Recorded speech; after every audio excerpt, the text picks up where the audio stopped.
Hello there, and welcome to Secretum Histories. Tonight, we're settling into another long and unhurried exploration, the kind meant to be listened to slowly, without effort, without urgency, as the world outside the room gradually fades into the background. This is a place for old stories, quiet ideas, and the parts of history that are usually spoken about too loudly or too quickly. If you enjoy this kind of calm, reflective journey through the distant past, you may want to support the channel by liking the video or subscribing, but only if it feels right to you. There's no rush here, and nothing you need to do except listen. The idea we're exploring tonight is a subtle one, and it doesn't arrive with explosions, invasions, or dramatic declarations. It arrives the way many unsettling ideas do, gently and almost unnoticed. What if the Anunnaki, the gods so often described as rulers, architects, and decision-makers in the ancient texts, were not the final authority in their own story? What if they did not leave because their work was complete, or because humanity no longer needed them, but because something else made staying impossible? Not an enemy with a name, not a rival pantheon with banners and armies, but a force that didn't require worship, explanation, or even acknowledgement. This is not a story about conquest in the familiar sense. There are no tablets describing great battles in the sky, no hymns celebrating victory, no myths that boast of triumph over a defeated foe. Instead, there is absence, there is withdrawal. There is a gradual thinning of presence that happens so quietly it can be mistaken for neglect or decline. And yet, when the texts are read carefully, when they are allowed to speak without modern expectations imposed upon them, that absence begins to feel deliberate rather than accidental. In the earliest layers of Mesopotamian tradition, power is never portrayed as simple or absolute. Even the gods exist within systems. They operate inside structures that predate them, and they inherit responsibilities rather than inventing them. Order exists before rule. The world is already functioning when divine names begin to appear. Rivers flow. Time passes.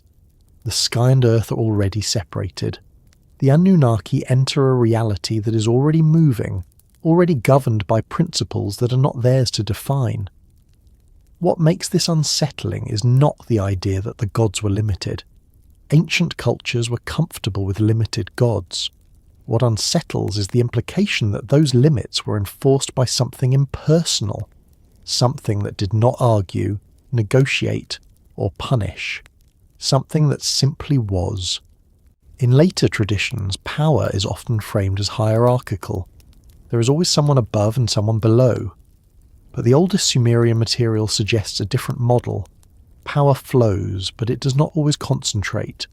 Authority exists, but it can be temporary. Control is exercised, but only within certain boundaries. The gods themselves respond to conditions rather than dictating them. They adapt, they reorganize, they retreat. When modern readers approach the Anunnaki, especially through the lens of popular interpretations, they're often framed as invaders or engineers, beings who arrived with a plan and reshaped the world according to their needs. But the actual texts describe something more restrained. The Anunnaki are administrators. They judge, they assign roles, they uphold decrees that originate elsewhere. They are not described as inventing the cosmos or rewriting its rules.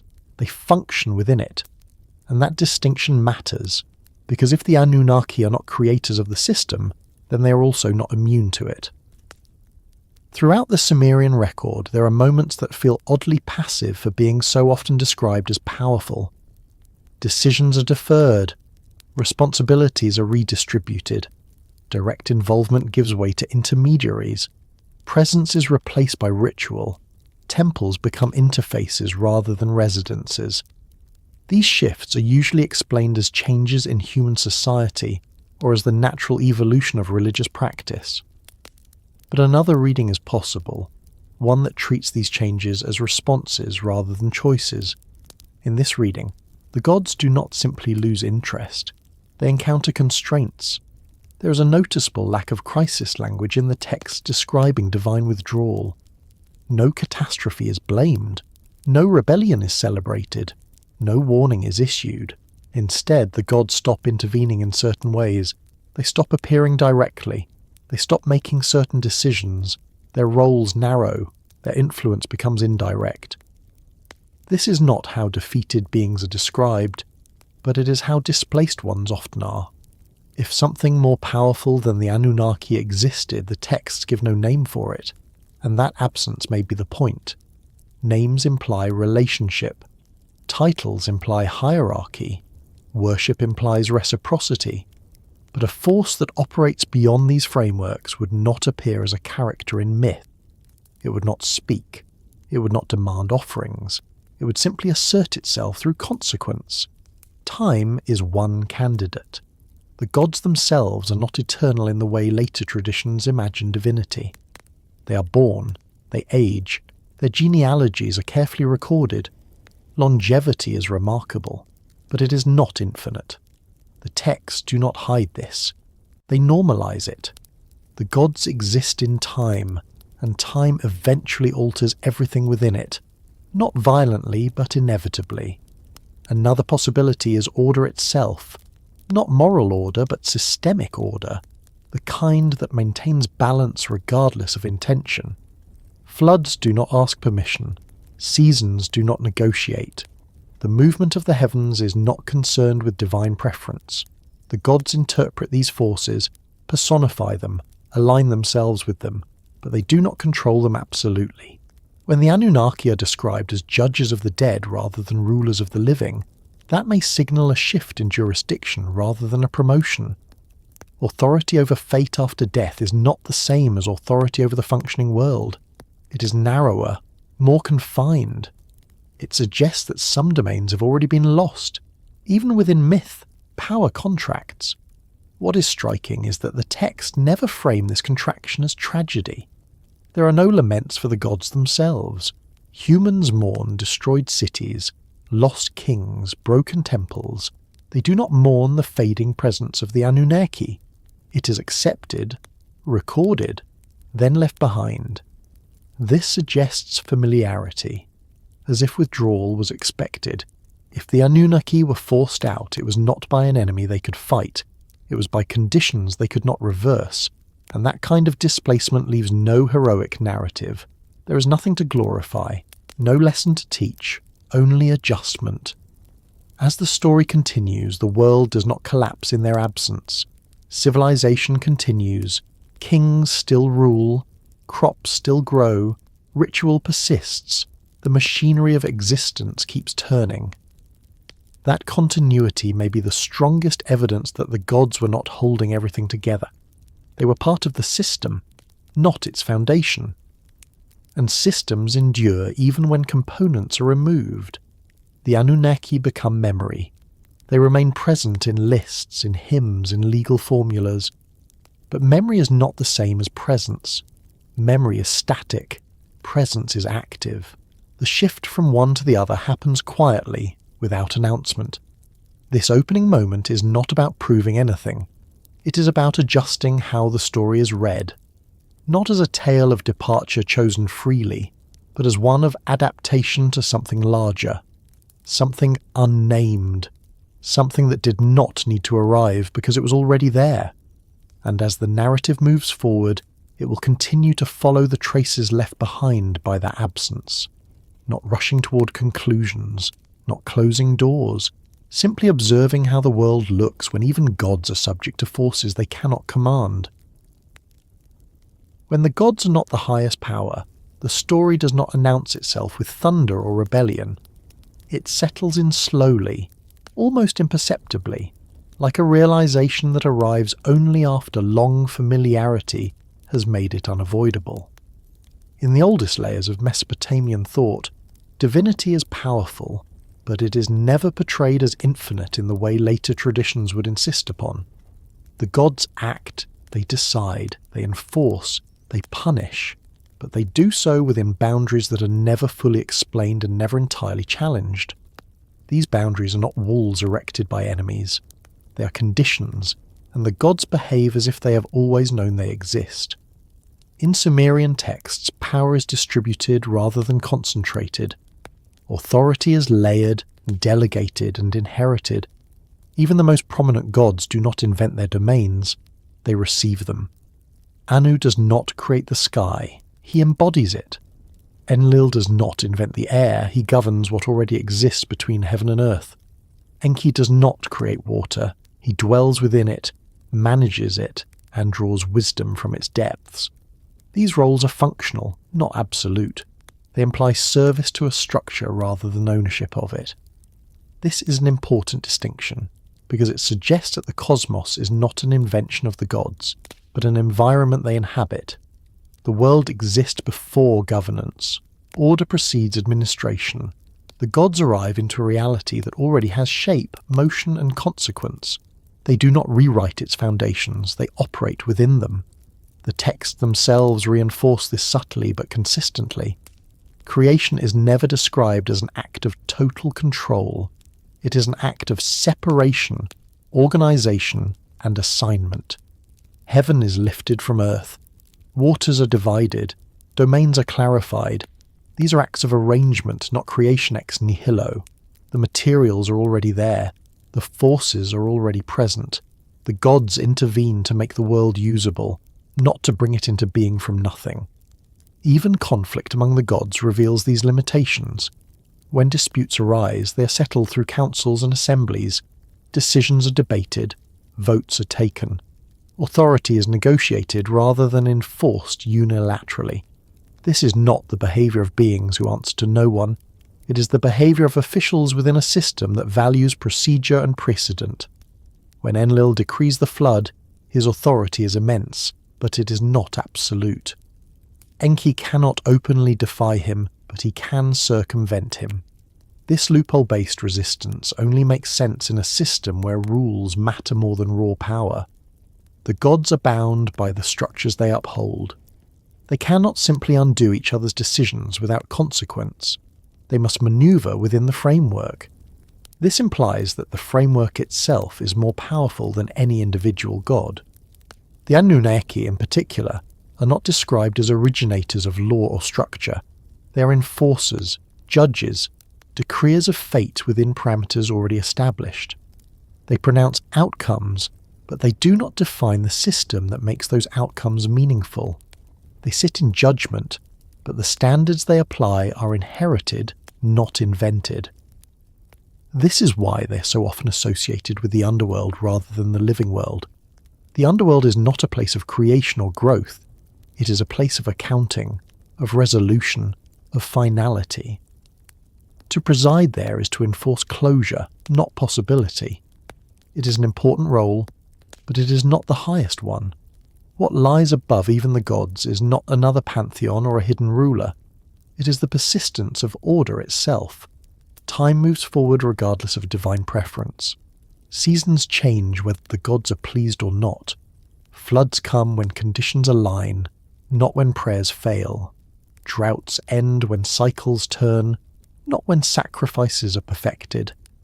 The gods explain these events, ritualize them, attempt to influence them, but the events themselves are not portrayed as obedient. The Sumerians did not imagine a universe that waited for permission.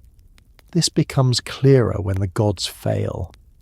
There are moments in the texts when divine intervention does not prevent catastrophe. Cities fall, kings die, temples are abandoned. These events are mourned, but they are not framed as impossible. The gods are powerful, but they are not omnipotent guardians who ensure perpetual stability. They mitigate chaos, but they do not eliminate it.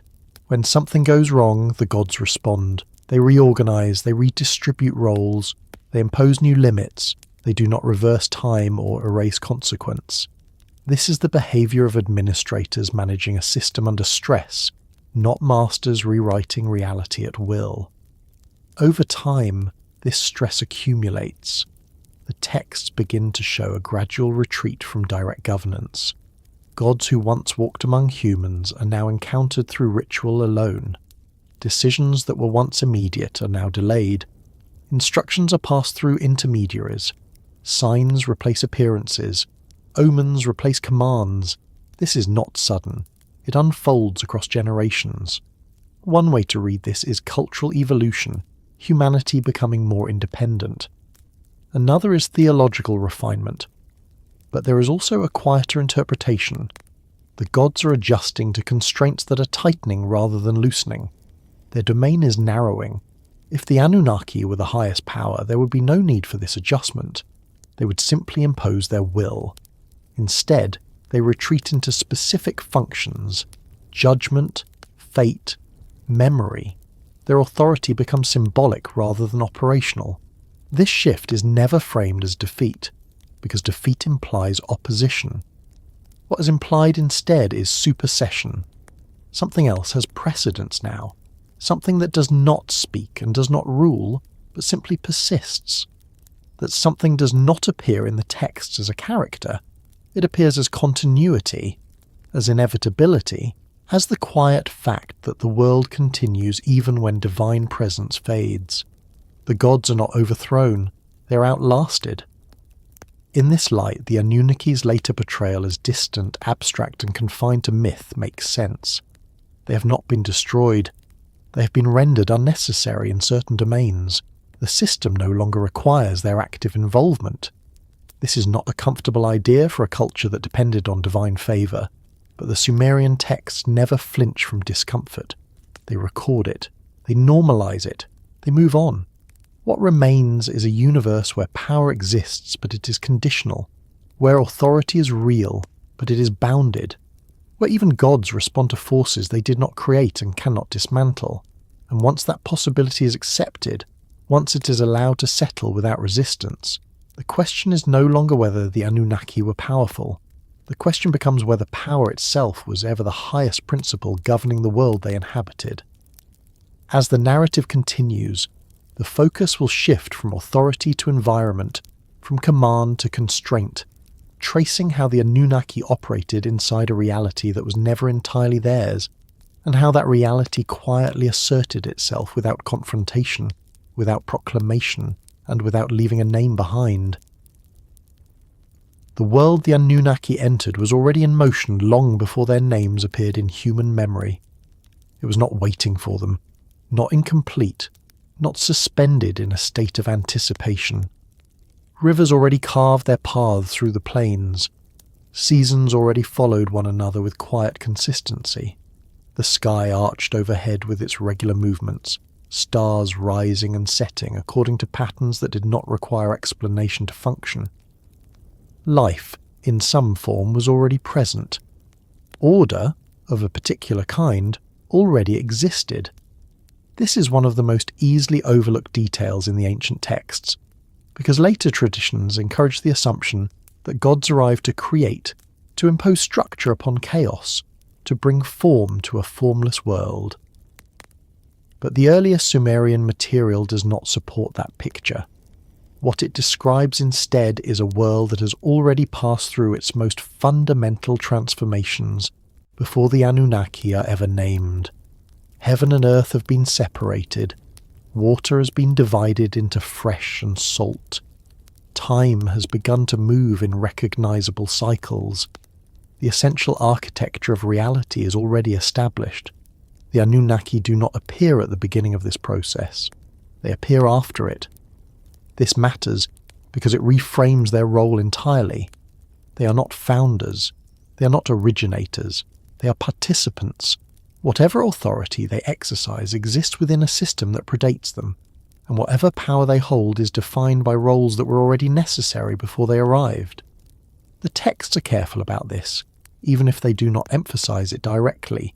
Genealogies are recorded in detail, tracing lines of descent from earlier deities to later ones. These lists are not decorative, they are explanatory. They situate each god within a timeline, placing boundaries around their existence. No god simply appears from nowhere. Each one emerges from something that already exists. Even the most ancient figures are not portrayed as creators in the absolute sense. They are manifestations of elements. The sky, the earth, the waters. These are not inventions, they are conditions. They do not come into being because a god decides they should. They are recognized, personified, organized, and managed. By the time the Anunnaki enter the narrative, management has already become the central concern. The world is not being created, it is being maintained. Labour is required, systems must be upheld, balance must be preserved. These are not the tasks of architects.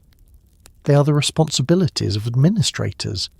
This administrative character becomes clearer when attention is paid to what the Anunnaki are actually described as doing.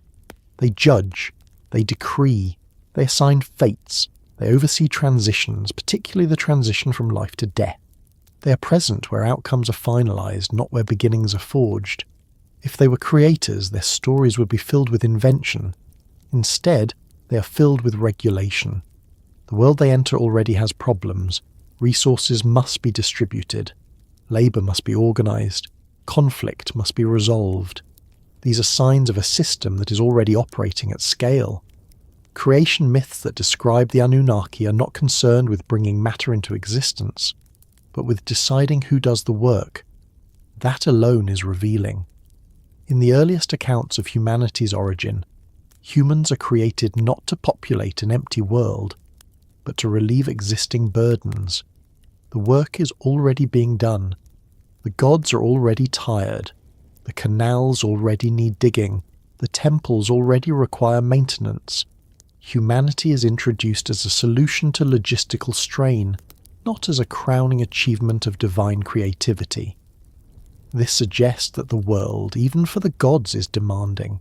It requires effort. It resists perfect control. It consumes energy.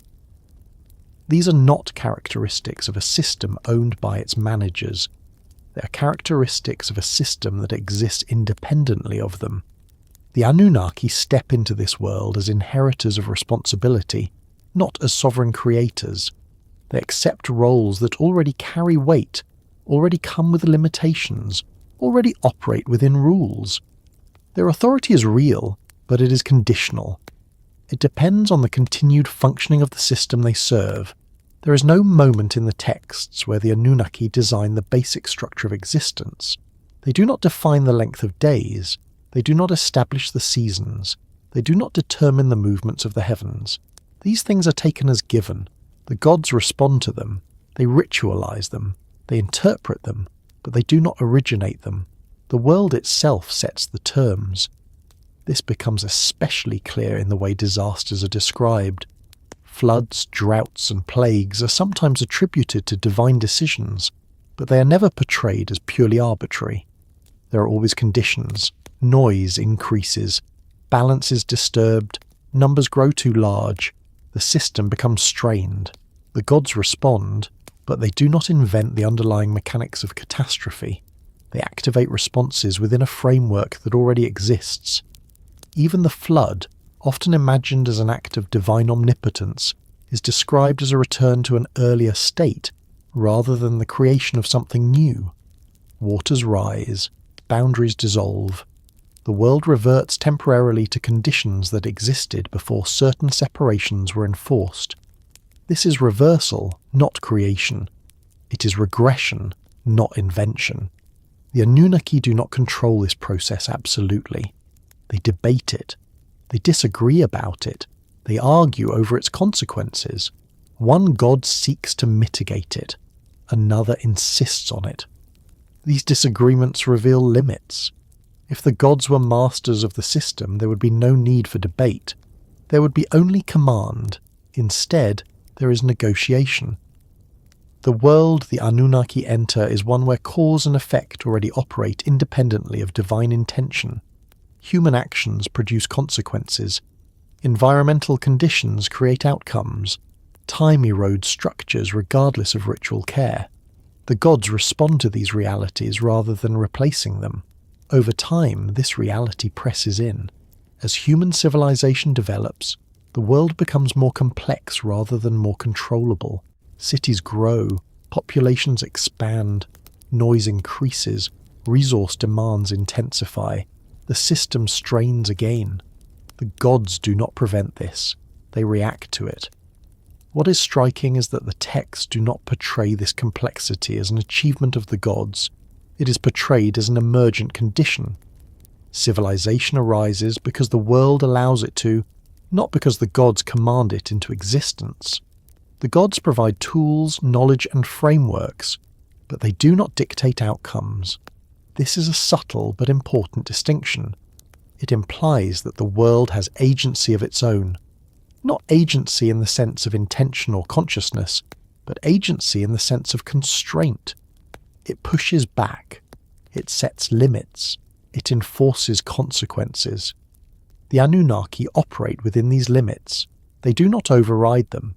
As time passes, their presence becomes less direct. This is often explained as cultural distance, as humanity becoming more independent, but the texts themselves suggest something more structural. The gods become more symbolic because the world no longer permits the same level of intervention. The system has matured. It has stabilized in ways that do not require constant oversight. Or perhaps it has stabilized in ways that make oversight ineffective. The Anunnaki are not expelled from this world in any dramatic sense. They simply stop being central to its operation. Their roles narrow. Their appearances diminish. Their decisions apply to fewer domains. This is not because they have failed. It is because the world has moved beyond the conditions that made their presence necessary. If something more powerful exists, it is not another being. It is not an invader or conqueror. It is the structure of reality itself, the accumulation of processes that do not require intention to function, the persistence of patterns that outlast individual actors, even divine ones. The Anunnaki enter a world governed by such patterns. They work within them. They manage them for a time, and eventually they adapt to the fact that those patterns do not depend on them. What remains is a system that continues without commentary. Rivers still flood, crops still grow, cities still rise and fall. Memory preserves the names of the gods, but memory is passive. It does not intervene. The world does not collapse when the Anunnaki recede. That may be the clearest indication that they were never holding it together. As the narrative continues, attention will shift further toward the evidence of this inherited world, examining how the Anunnaki's authority was shaped by pre-existing conditions and how those conditions quietly dictated the limits of divine power without ever needing to announce themselves. The signs that authority was never absolute are not presented as revelations or arguments in the texts. They're woven into the structure of the stories themselves, embedded so deeply that they can be missed if one reads too quickly, or expects authority to look the way later traditions taught us to imagine it. The Sumerian material does not challenge divine power outright. It does something more subtle. It assumes limits without explanation, as though those limits were self-evident to the people who recorded them. One of the clearest indicators appears in the way decisions are made among the gods. Authority, even at its highest level, is rarely unilateral. The gods gather, they speak, they deliberate. Outcomes emerge through consensus or decree, but never in isolation. This collective decision-making is not ceremonial, it is functional. It implies that no single god and no single group can simply impose its will without reference to others. If authority were absolute, councils would be unnecessary. There would be no need for assemblies, no reason to persuade, no value in agreement. Yet the texts return to these gatherings again and again. Major decisions are discussed, objections are raised, alternatives are considered. This alone places a boundary around power. Another sign appears in the repeated presence of regret. Gods make decisions and later respond to the consequences of those decisions in ways that suggest limitation rather than omniscience. The flood narrative is the most well-known example, but it is not unique. The gods act, and then they react. They do not foresee every outcome. They do not perfectly anticipate the effects of their choices. They adjust after the fact. This is not the behavior of beings who stand outside cause and effect. When the gods send destruction, they also suffer loss. Offerings cease, temples fall silent, labor disappears. The system they rely on weakens. Their authority depends on a functioning world. When that world is damaged, divine power is diminished rather than reinforced. This interdependence is never denied in the texts. It is acknowledged matter-of-factly. Authority that depends on conditions is not absolute authority. There are also moments when the gods fail to act at all. Cities are destroyed despite prayers. Kings die despite devotion. Omens are interpreted correctly, yet disaster still unfolds. These events are not explained away as tests or punishments. They are accepted as outcomes. The gods are not portrayed as absent, but neither are they portrayed as fully capable of preventing what occurs. The texts do not rush to defend divine competence. Another important sign appears in the way power is transferred rather than retained. Roles change. Responsibilities are reassigned. Domains shift. Gods who once held direct influence are later described as distant or symbolic. This is not framed as abdication, but as reorganization. Authority moves. It does not accumulate endlessly. In a system where power is absolute, transfer would be unnecessary. Permanence would be assumed. Instead, the Sumerian worldview accepts impermanence even among the divine. There is also the issue of enforcement. Divine decrees are powerful, but they are not self-executing. They require agents. Messengers deliver commands. Lesser gods carry out tasks. Humans perform rituals to activate outcomes. Authority functions through layers, not immediacy. Each layer introduces friction. This friction matters. Commands that require execution can fail. Messages can be delayed. Rituals can be performed incorrectly. Outcomes can diverge from intention. The texts acknowledge this by preserving stories where divine plans do not unfold cleanly. Something interferes. Someone intervenes. Circumstances change. These are not exceptions. They are patterns. The Anunnaki themselves illustrate this clearly. They are described as powerful, but their power is specific. They do not control weather. They do not manage agriculture. They do not oversee childbirth or craftsmanship. Their domain is judgment, particularly judgment after life has already unfolded. This is not the domain of origin or control. It is the domain of resolution. Judgment implies that events have already occurred beyond the judge's influence. Another sign lies in the way laws are treated. Divine laws exist, but they are not portrayed as immutable truths imposed from outside reality. They are agreements. They are maintained through repetition and acknowledgement. They require recognition to function. When recognition fades, enforcement weakens. This is why ritual is so important. Not because the gods need flattery, but because authority depends on participation. Without ritual, the connection between divine decree and worldly effect becomes unstable. Authority that must be renewed is not absolute. Even time itself imposes limits. The gods exist within time. They have histories. Their prominence changes. Some fade into obscurity. Others rise. This temporal movement is recorded without apology. No effort is made to preserve divine dominance across all eras. What is more telling is that no explanation is offered for why some gods lose relevance. It is treated as natural, as expected, as though authority were always provisional. The texts also preserve moments where humans negotiate with the divine. Prayers bargain, offerings attempt persuasion, laments argue for mercy. Sometimes these efforts succeed, sometimes they do not. But the possibility of negotiation itself implies that divine authority is responsive rather than fixed.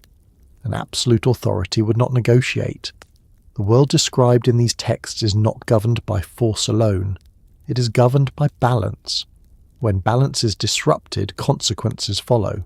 The gods act to restore equilibrium, but they do not override the mechanisms that enforce it. They work within them. Over time, this balance becomes more rigid. The gods' ability to intervene diminishes not because they grow weaker, but because the system grows more constrained. Population increases, environmental pressures intensify, social complexity expands. The world becomes harder to manage through direct intervention. Authority adapts by narrowing. This narrowing is visible in the shift from presence to representation. Gods once described as active participants in daily life become associated with symbols, rites, and memory. Their power becomes less immediate and more abstract. Authority persists, but it changes form. What disappears is not power, but control. The absence of absolute authority is never dramatized. It is simply there, woven into the assumptions of the worldview. The gods are powerful because they are part of the system, not because they transcend it. And systems, by their nature, impose limits on every component within them. As the narrative continues, these limits will become more apparent, not through confrontation or collapse, but through quiet patterns of withdrawal and redistribution, revealing how authority in the ancient texts was always conditional, always negotiated, and never beyond the reach of forces that required no permission to operate. The tablets speak of order before conflict because, in the worldview they preserve, conflict is not the engine of creation, it is a symptom. It arises only after systems are already in place, after roles have been assigned, after balance has been established and then strained. This is one of the most revealing aspects of the Sumerian texts, and it is easy to miss precisely because later traditions train us to expect struggle at the beginning of things. Battles between gods, wars of succession, violent overthrows, cosmic rebellions. None of that dominates the earliest material. What comes first is arrangement. In the oldest layers of these records, the universe does not begin in chaos that must be conquered. It begins in an undifferentiated state that must be organized. Separation comes before opposition. Distinction comes before rivalry. Heaven is lifted from earth. Waters are divided. Domains are defined. Each step moves towards stability rather than dominance. There is effort involved, but it is not framed as war. It is framed as necessary work. This matters because it establishes a baseline assumption. The natural state of existence, as the Sumerians understood it, is not constant conflict. It is order that requires maintenance. Conflict only appears when that maintenance falters, when pressures accumulate, when systems are pushed beyond their capacity to absorb strain. The tablets reflect a culture deeply familiar with this reality. The land between the rivers was fertile but fragile. Agriculture brought abundance, but only if canals were maintained, levees repaired, schedules observed. Neglect did not produce immediate catastrophe. It produced gradual imbalance. Floods came too strong or too weak. Crops failed. Cities suffered. Disorder was not sudden. It was the result of small deviations compounding over time. The cosmology mirrors this lived experience.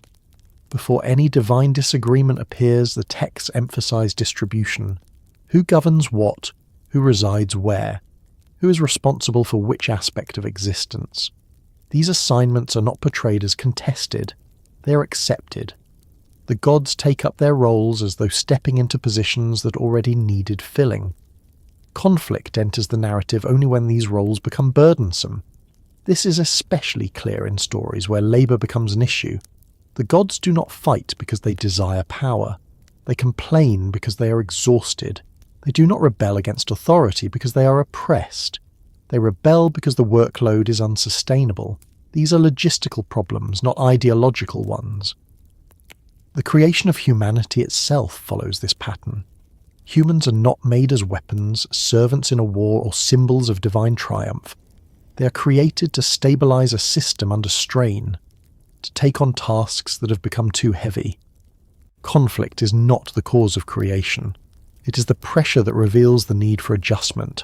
Even when disagreement arises among the gods, it does not take the form of immediate violence. It takes the form of debate.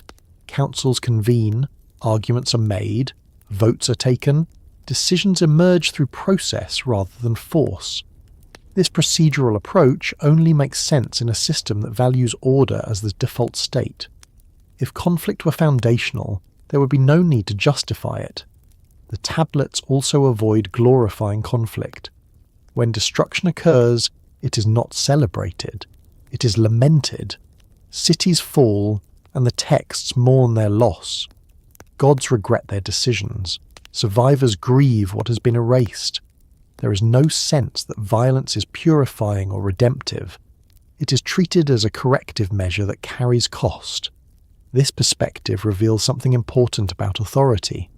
Authority exists to preserve order, not to assert dominance for its own sake. When authority fails to preserve balance, conflict emerges as a consequence, not as a goal. The gods themselves seem aware of this, which is why they hesitate, argue, and sometimes seek to reverse or soften their own decisions. The absence of early conflict narratives also suggests that the system the gods inhabit is older than their disputes. Order does not originate with them. They inherit it. They are tasked with upholding it. When they fail, or when conditions exceed their capacity to manage, disorder follows. This implies that conflict is not a creative force in this worldview. It is a warning sign.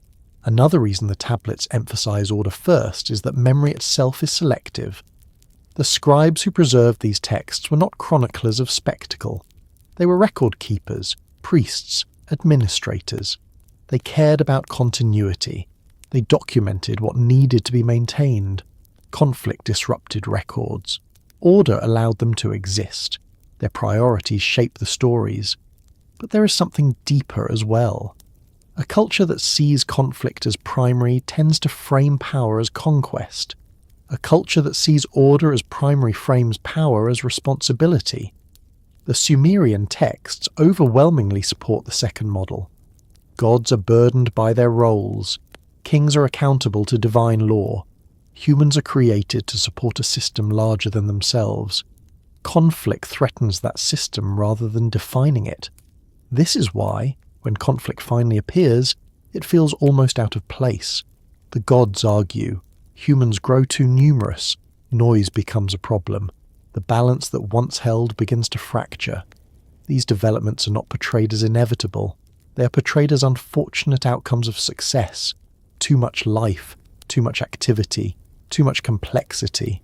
The world becomes crowded. In such a world, conflict is not heroic. It is disruptive.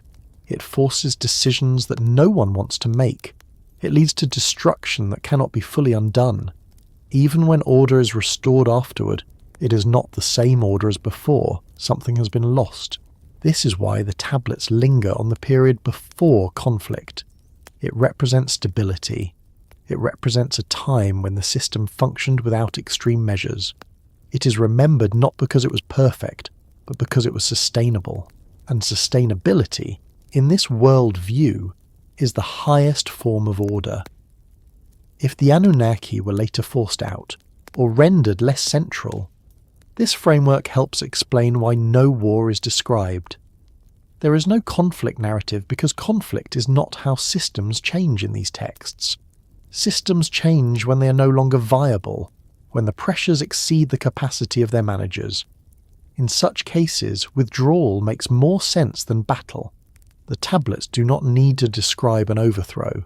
They only need to show a gradual shift. Authority narrows, presence fades, roles change, order persists, but it is maintained differently. Conflict would imply opposition. What the texts suggest instead is supersession, a transition from one mode of governance to another, driven not by enemies but by conditions. Order comes first because order is the point. Conflict is merely what happens when order can no longer hold everything together. And as the narrative continues, the focus will move closer to those moments where order begins to strain, where silence replaces intervention, and where the absence of conflict becomes the strongest indication that change is being imposed by something no one can confront directly. The first silences where gods should have acted do not arrive suddenly, and they are not marked by dramatic declarations. They appear in the spaces between expectations and outcomes, in moments where the familiar pattern of divine response simply does not occur. These silences are not emphasized by the texts as anomalies. They are recorded plainly, almost casually, which makes them far more unsettling than any overt failure would have been. In earlier traditions, divine presence is immediate. A city is threatened and a god intervenes. A king is chosen and signs are given. A ritual is performed and a response follows. This rhythm establishes a sense of reliability, not certainty, but predictability. Humans know what to do, gods know how to respond, and the system continues. But as time progresses, that rhythm begins to falter. There are events described in later texts that should, according to earlier logic, have prompted decisive divine action. Instead, the response is delayed, muted, or absent altogether. Cities are destroyed without clear divine instruction. Kings fall without explicit condemnation. Disasters unfold despite meticulous ritual observance. The texts do not accuse the gods of negligence, but they also do not explain the absence. They simply move on. This is the first sign of silence. It is important to understand that these silences are not portrayed as abandonment. The gods are still acknowledged, their names are invoked, their temples remain active, but their actions no longer align perfectly with expectation. Something has shifted in the relationship between cause and response.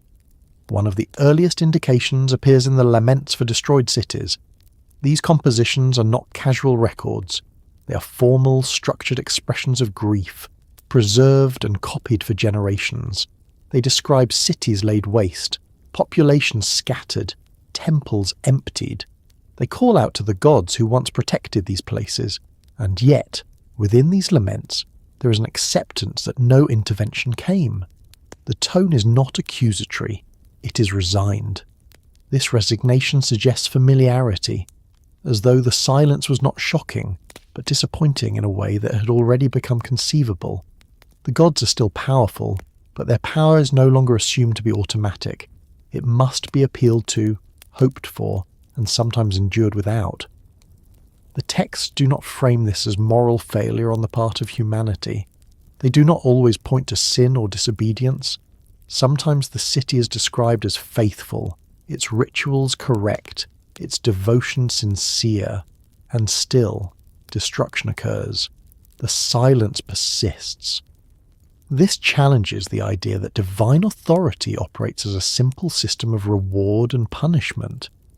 It suggests that other factors are now at play, factors that override even proper ritual behaviour.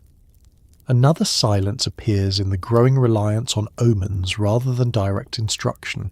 Earlier traditions describe gods speaking, appearing, commanding. Later texts emphasize signs, patterns in the liver of a sacrificial animal, movements of stars, unusual births. These signs require interpretation. They are indirect. They introduce ambiguity. A god who speaks directly leaves no room for doubt. A god who communicates through signs invites misreading.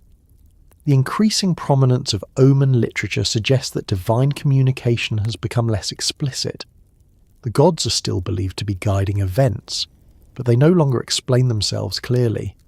Humans are left to infer intention from pattern, probability, and precedent. This is another form of silence.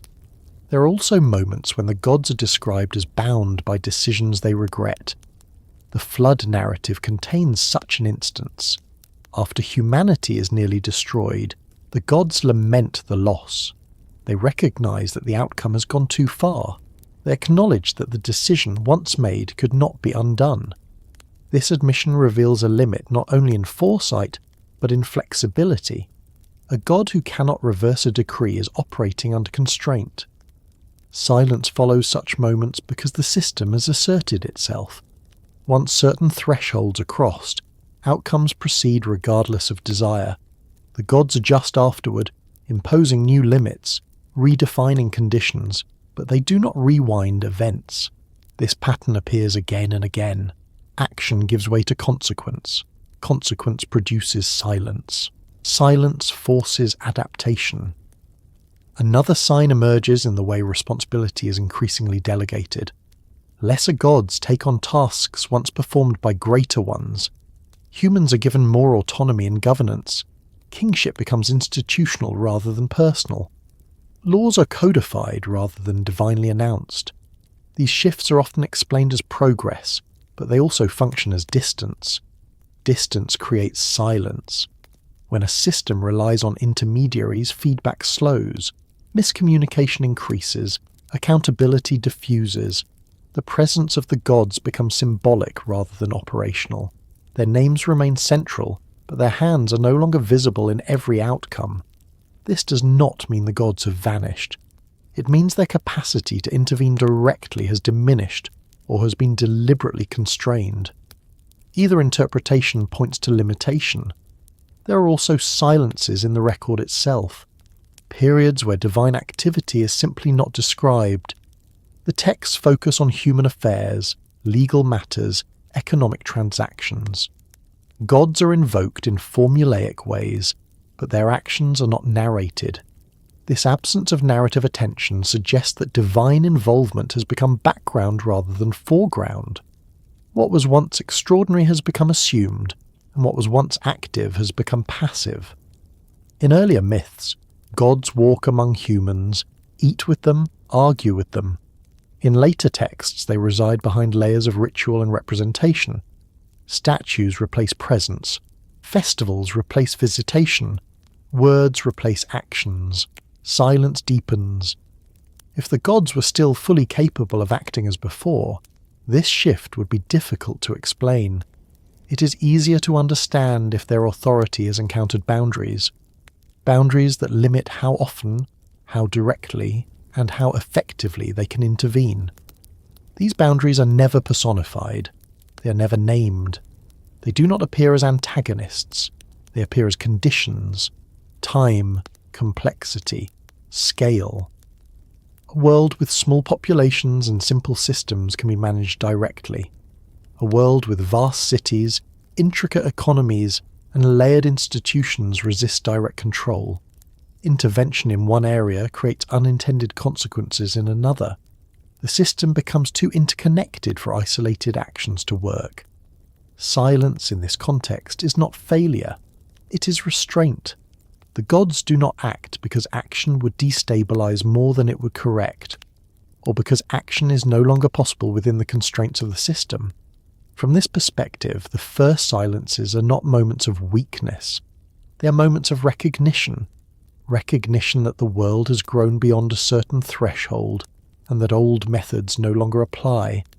If something more powerful exists, it may be this accumulation of structure, the sheer weight of interdependence, a reality that cannot be redirected without unraveling itself. The Anunnaki, as judges and administrators, would be especially sensitive to such conditions. Their authority depends on clarity, on enforceable outcomes. When outcomes become unpredictable, judgment loses effectiveness. Silence becomes preferable to error. Over time, these silences accumulate. They are not dramatic enough to provoke revolt. They are not sudden enough to demand explanation. They simply become part of the landscape. Humans adapt to them. Ritual changes. Expectations shift. Authority is reinterpreted. The gods are still honoured, but they are no longer assumed to be immediately responsive. This adaptation is crucial. It shows that silence was not experienced as absence, but as transformation. The relationship between divine and human adjusted to new conditions without collapsing, and this is perhaps the most important point.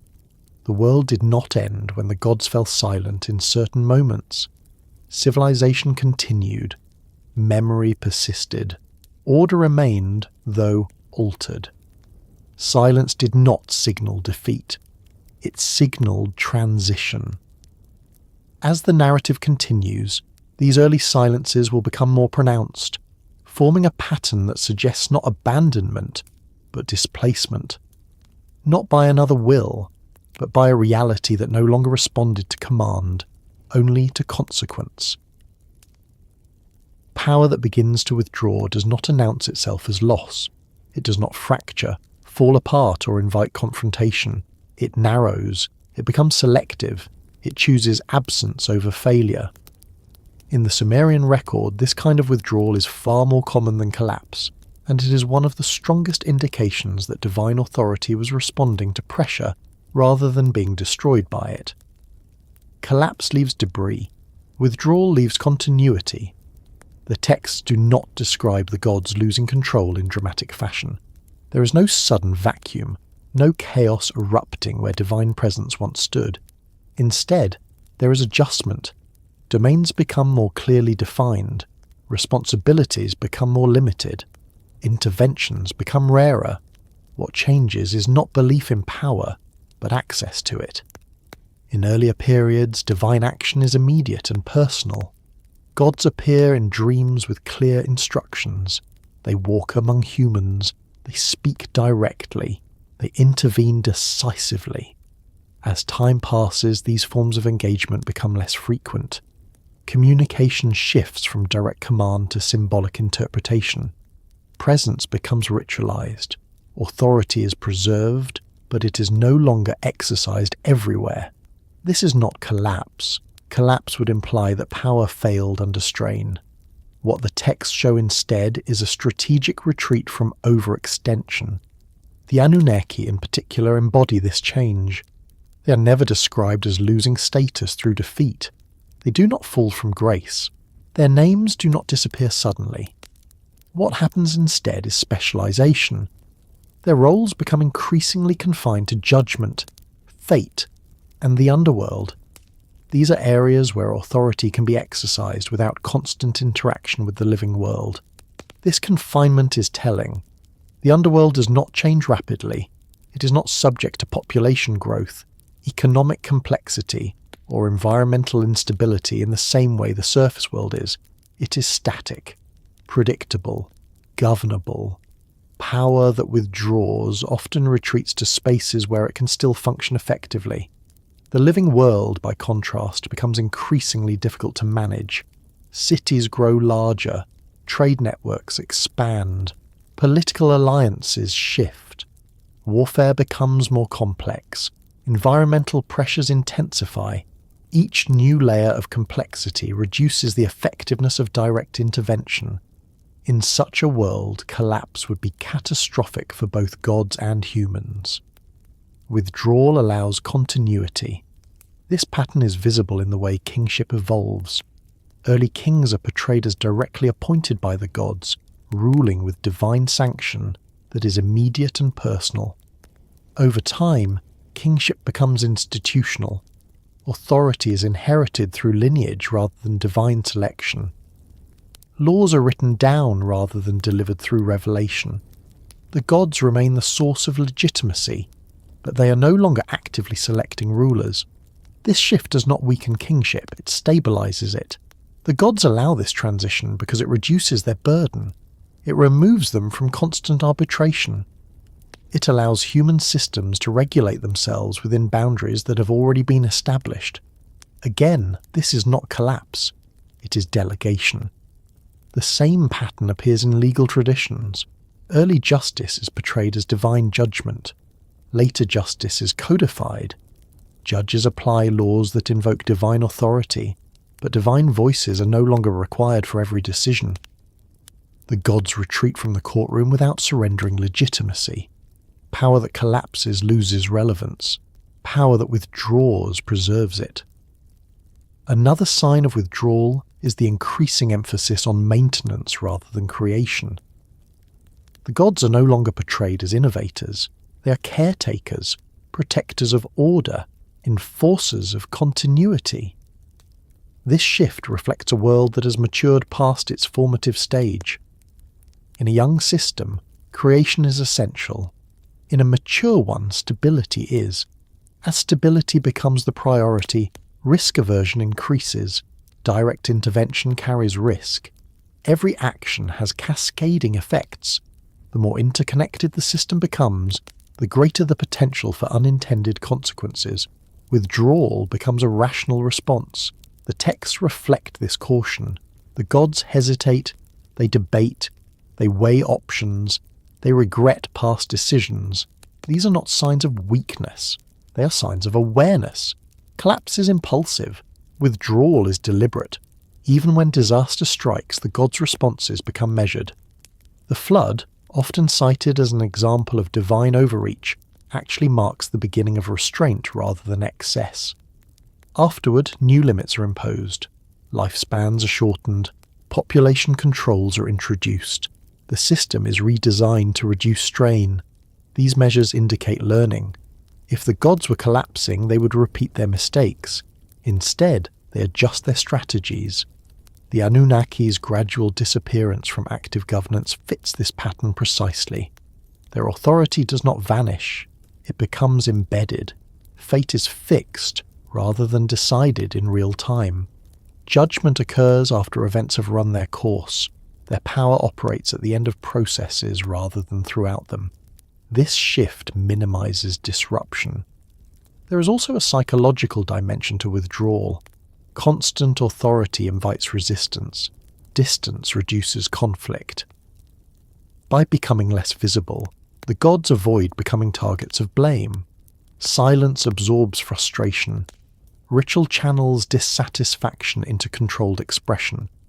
This benefits both gods and humans. Humans learn to navigate uncertainty without expecting constant intervention.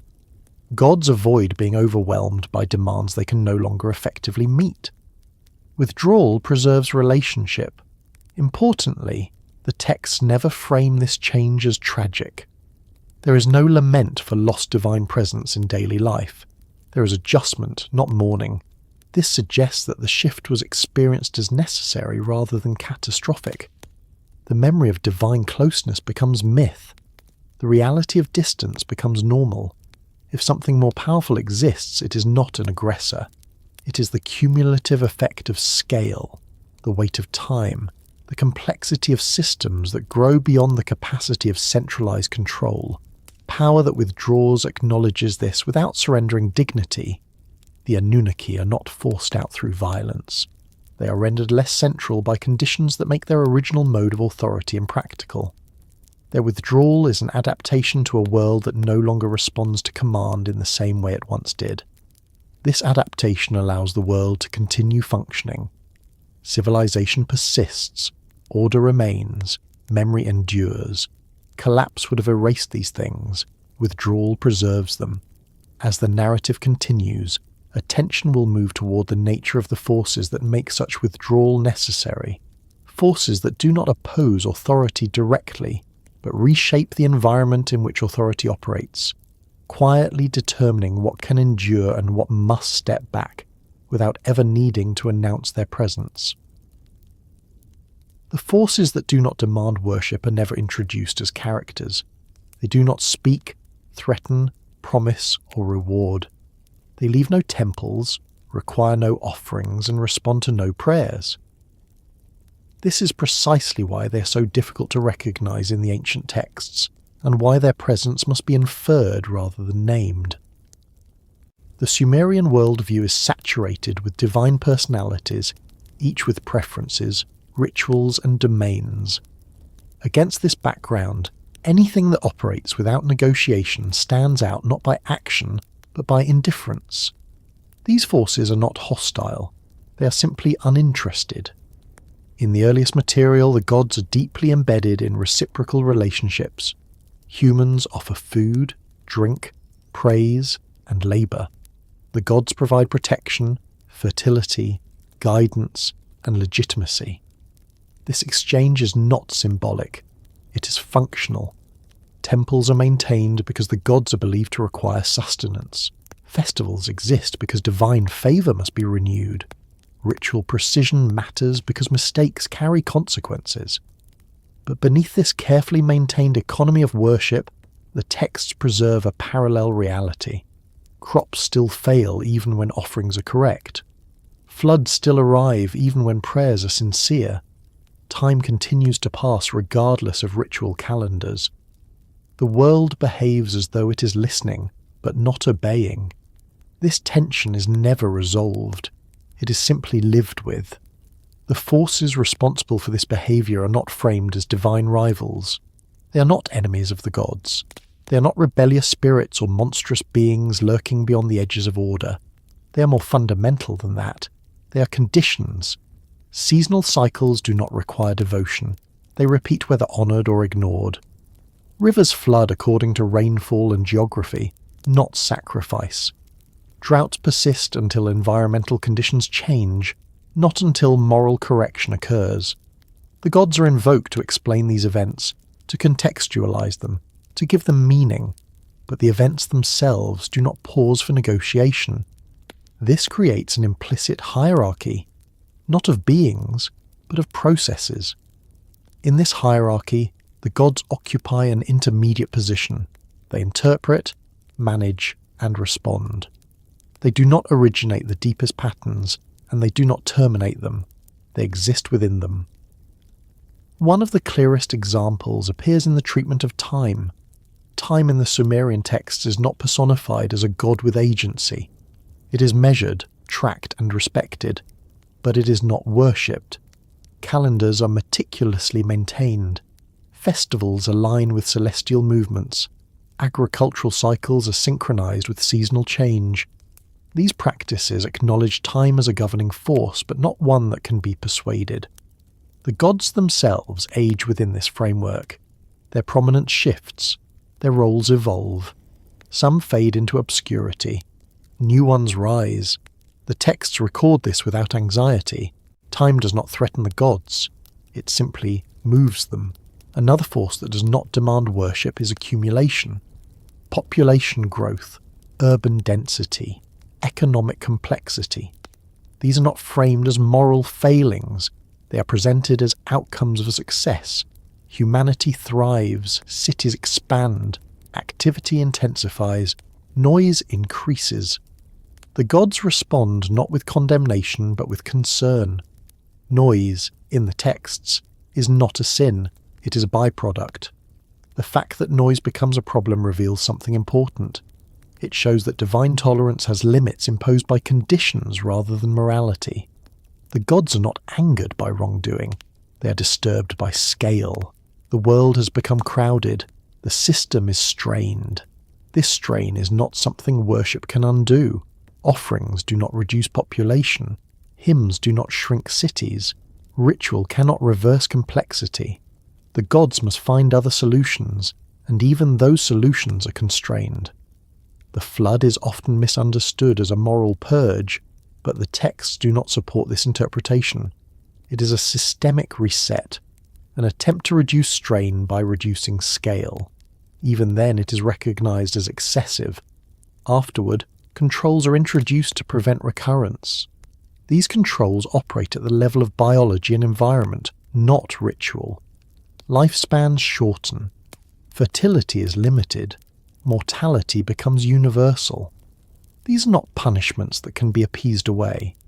They are structural changes. Structural changes do not respond to worship. This distinction matters because it reframes the relationship between humans, gods, and the world.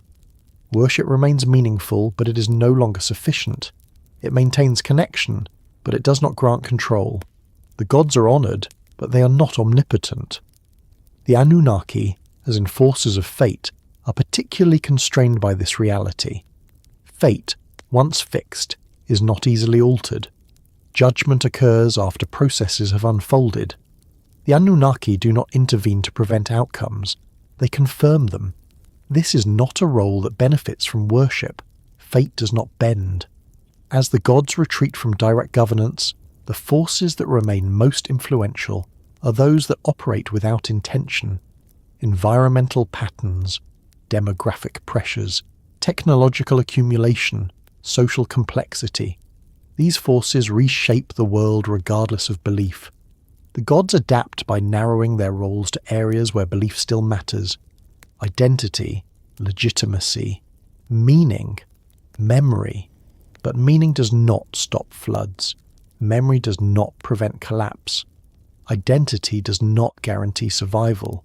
The texts never claim that it does. This is why the absence of worship-demanding forces becomes more apparent over time. As civilization grows more complex, as the world becomes less manageable through ritual alone, the limits of divine intervention become hard to ignore. The gods remain present, but they are no longer central to every outcome. This shift is not experienced as betrayal. It is experienced as maturation. Humans learn that some aspects of existence cannot be negotiated. They develop laws, infrastructure, and institutions to manage these realities. The gods are invoked to bless these efforts, but the efforts themselves become essential. The forces that do not demand worship quietly take precedence.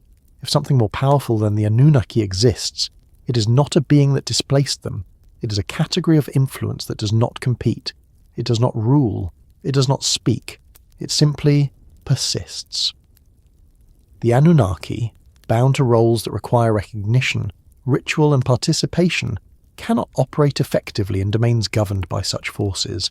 They withdraw not because they are defeated, but because they are irrelevant there. This irrelevance is not total, it is selective. They remain where judgment matters, where identity must be affirmed, where continuity must be remembered, but they recede from areas where consequence operates independently of intention. This explains the pattern seen in the texts. The gods do not disappear, they reposition. The forces that do not demand worship are not new, they were always present. What changes is scale. As the world grows larger, more interconnected, more complex, these forces become more dominant. Worship cannot slow time, it cannot reduce population, it cannot simplify systems, it cannot reverse environmental limits. The gods recognize this. Their withdrawal is not an admission of inferiority, it is an acknowledgement of domain. They step back from areas where their presence cannot alter outcomes, preserving authority where it still has meaning, and in doing so they leave behind a world that continues without them, shaped increasingly by forces that never required devotion, never asked for belief, and never needed to announce their power in order to exercise it. As the narrative continues, these forces will become even more apparent, not through confrontation or revelation, but through the quiet ways they reshape authority itself, redefining what it means to rule in a world that does not listen. The difference between ruling and enduring is rarely stated outright in the ancient texts, but it shapes everything beneath the surface. Ruling implies authority exercised through decision, command and response. Enduring implies persistence without command, continuity without intention. The Sumerian record treats these two modes of power very differently, and the contrast between them becomes more pronounced as the role of the gods slowly changes. In the earliest traditions, ruling appears central. The gods decree, they assign roles, they settle disputes, they decide when to punish and when to relent. This kind of authority depends on presence. It requires attention, engagement, and a world that responds to instruction. Ruling is active. It intervenes. It assumes that outcomes can be redirected through choice. Enduring, by contrast, does not intervene. It remains. It continues whether acknowledged or not. It does not require attention, nor does it respond to appeal. It shapes reality simply by persisting longer than anything that tries to govern it. The tablets reveal an increasing awareness of this distinction. The gods rule, but the world endures. This is not framed as a failure of divinity. It is presented as a condition of existence. The gods can shape outcomes within certain limits, but they cannot suspend the processes that define reality. Time moves forward. Matter changes. Systems grow more complex. Consequences accumulate. These things do not wait for permission. Early divine authority works because the world is small enough to respond. Populations are limited, cities are few, systems are manageable. A decree can ripple outward and be felt everywhere. Ruling is effective because scale is contained. As scale increases, ruling becomes harder. Cities expand beyond immediate oversight. Trade routes stretch across regions. Political relationships multiply. Environmental pressures vary from place to place. A decision made in one centre produces unintended effects elsewhere. The world becomes less responsive to centralised command. This is where endurance begins to matter more than rule. Enduring forces do not need to coordinate. They do not need awareness. They do not need legitimacy. They operate everywhere at once simply by existing. Gravity pulls whether acknowledged or not. Time erodes structures regardless of intention. Ecological limits assert themselves through scarcity and collapse. not decree. The gods encounter these forces not as adversaries, but as realities they cannot command. The Anunnaki in particular occupy a position that highlights this tension. As judges and determiners of fate, they rule outcomes rather than processes. They decide how events are interpreted, how lives are accounted for, how stories are concluded, but they do not prevent events from unfolding. They arrive at the end, not the beginning. This role aligns more closely with endurance than with rule. Judgment does not stop action, it follows it. As divine authority narrows, it increasingly resembles endurance rather than command. The gods persist as principles, as memories, as frameworks of meaning. Their rulership becomes symbolic. Their presence becomes structural rather than active. This is not because they lose power. It is because enduring power proves more reliable than ruling power in a complex world. The texts reflect this shift in subtle ways. Laws replace decrees. Institutions replace personal authority. Ritual replaces visitation. Memory replaces presence. These replacements are not downgrades. They are adaptations. Ruling requires constant energy. Enduring does not. A god who must act everywhere eventually becomes overwhelmed. A principle that simply remains does not. The Sumerian worldview seems to recognize this long before it is articulated in philosophical terms. Even kingship reflects this difference. Early kings are portrayed as ruling through divine favor that is immediate and personal. Later kings rule through tradition, law, and continuity. Their authority is less dramatic but more stable. Dynasties endure longer than individual rulers. Institutions outlast personalities. The gods appear to accept this shift rather than resist it. This acceptance suggests recognition. Recognition that ruling is fragile, while enduring is resilient. Enduring power does not announce itself. It does not demand loyalty. It does not require enforcement. It simply persists until everything else must adapt to it. This is the kind of power that reshapes landscapes, cultures, and belief systems over time without ever needing to justify itself. The gods, by contrast, require recognition to function.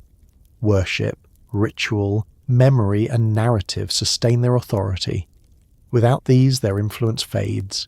This makes divine power inherently vulnerable to change. Enduring forces are not vulnerable in this way. The difference becomes clear when examining catastrophe. When cities fall, gods are mourned alongside them.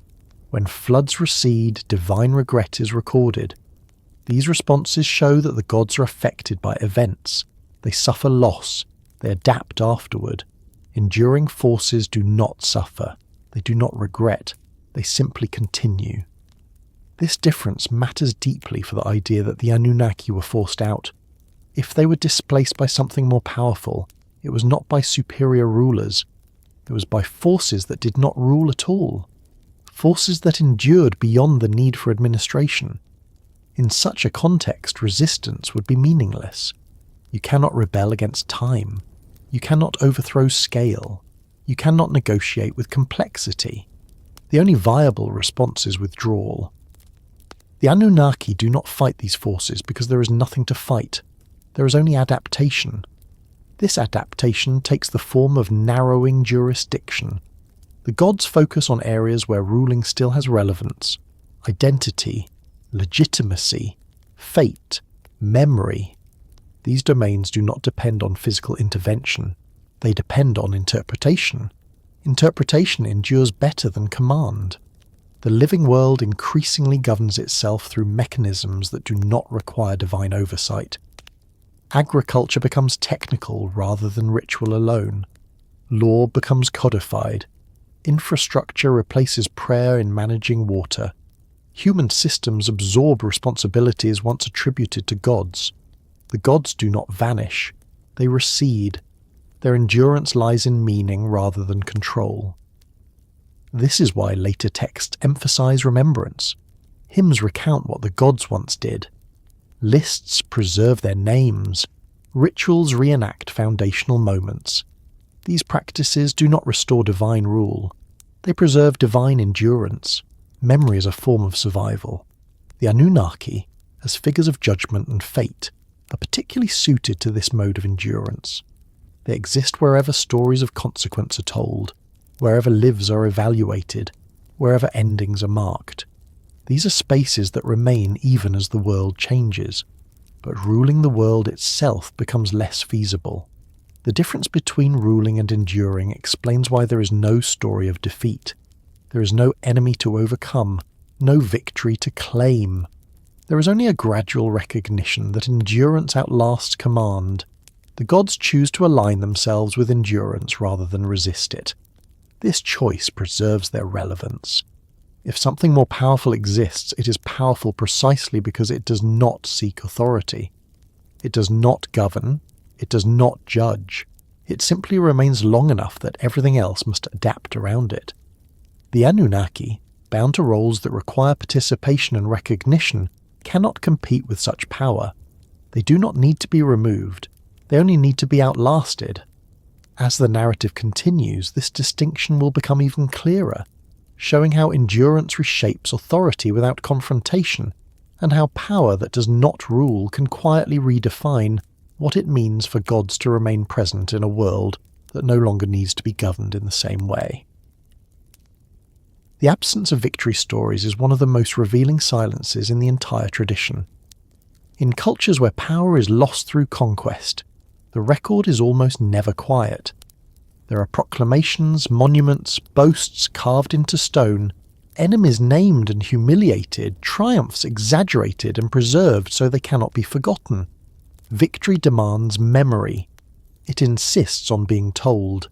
And yet, when the Anunnaki recede from the centre of the world described in the texts, there is no corresponding narrative of defeat or triumph. No one claims to have overthrown them. No god celebrates their removal. No rival power announces itself as the new ruler of the cosmos. The tablets remain restrained.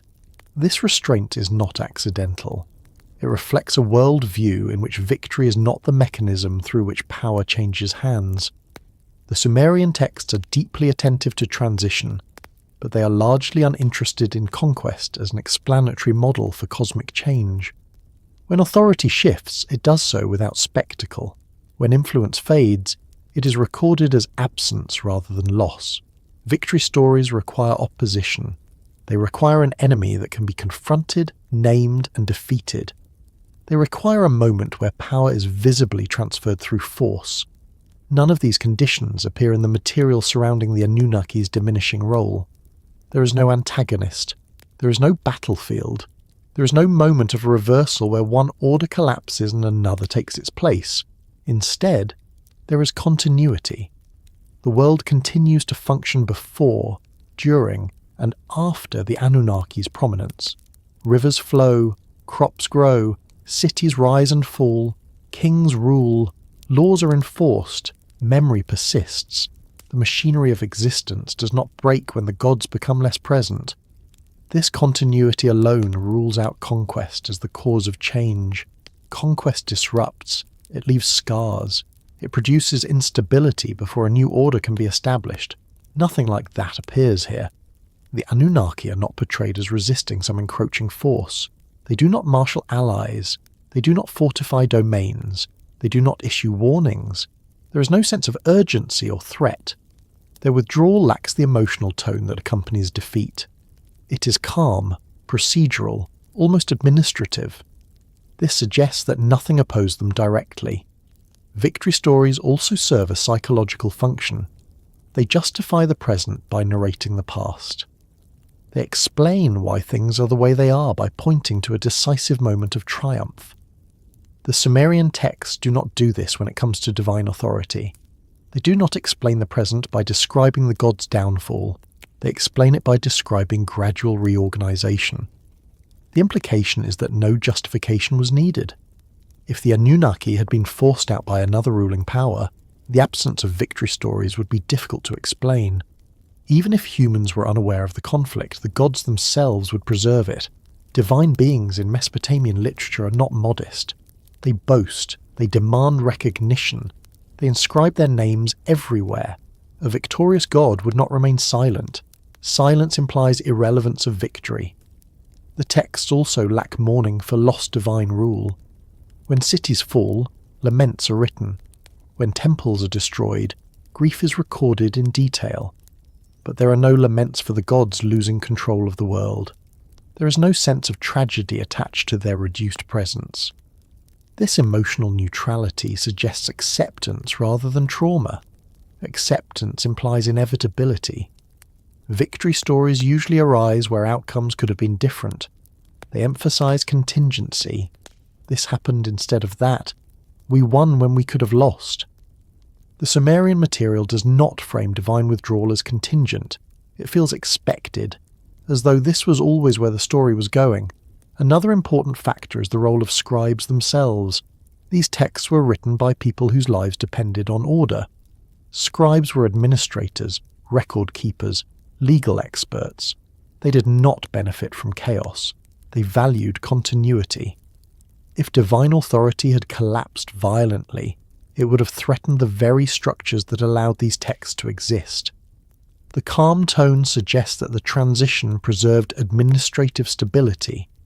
Victory stories are also often moralized. They divide the world into right and wrong, worthy and unworthy. The Sumerian texts resist this binary when describing cosmic change. The gods are not punished for arrogance. They are not condemned for failure. They are not judged by a higher moral authority. Their withdrawal is not framed as deserved or undeserved. It simply happens. This lack of moral framing is significant. It implies that the cause of change lies outside moral categories altogether. Victory stories thrive on moral contrast. Without it, there is nothing to celebrate. The Anunnaki's roles narrow over time, but their dignity remains intact. They are still invoked, still respected, still feared. Their authority over fate and judgment is not questioned. What disappears is their operational control over the living world. This kind of change does not lend itself to victory narratives because no one has won. The system has changed, not the rulers. Another reason victory stories never appear is that endurance, not dominance, is the highest form of power recognized by the texts. What persists is what matters. What requires constant assertion eventually fails. The gods themselves seem to understand this.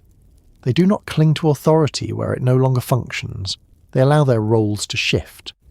Victory would imply resistance to this shift. Instead, there is cooperation with necessity. When new structures emerge, such as codified law, institutional kingship, and human-managed infrastructure, they are not described as replacements for divine rule. They are described as extensions of it.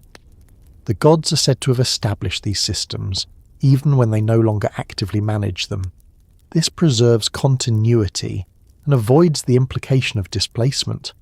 A victory story would fracture this continuity.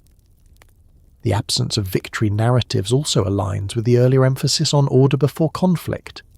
Conflict is not the default state. It is an emergency measure. If no emergency exists, conflict is unnecessary. The withdrawal of divine authority does not produce chaos, so there is no emergency to resolve through battle. The world does not need to be conquered because it is already functioning. If something more powerful than the Anunnaki exists, it does not announce itself as a ruler. It does not overthrow. It does not replace one hierarchy with another. It reshapes the environment in which hierarchy operates. This kind of power leaves no victory stories because it never engages in competition. Competition assumes peers. Enduring forces have none. This explains why later cultures inherit the Anunnaki as memory rather than as fallen gods. They are remembered, not defeated. They become part of the background of the world rather than its managers. Their names persist because memory is one of the few domains not governed by scale, time, or complexity in the same way physical systems are. Memory is durable. The gods transition into memory smoothly because memory does not require command. It only requires repetition. Hymns, lists, rituals. These preserve presence without requiring intervention. Victory stories would disrupt this gentle transformation by introducing rupture. The scribes choose continuity instead. In this light, the absence of victory stories is not an omission. It is evidence. It tells us that whatever altered the role of the Anunnaki did not operate through force, opposition, or conquest. It did not need to win. It only needed to endure. As the narrative continues, this absence will become even more significant because it will clarify that the change underway is not a struggle between powers, but a redefinition of what power itself means in a world that no longer responds to authority in the ways it once did. There comes a point in the record where the Anunnaki are still present, still named, still acknowledged, yet no longer described as deciding anything new. This shift is subtle, and it is easy to overlook because nothing dramatic accompanies it.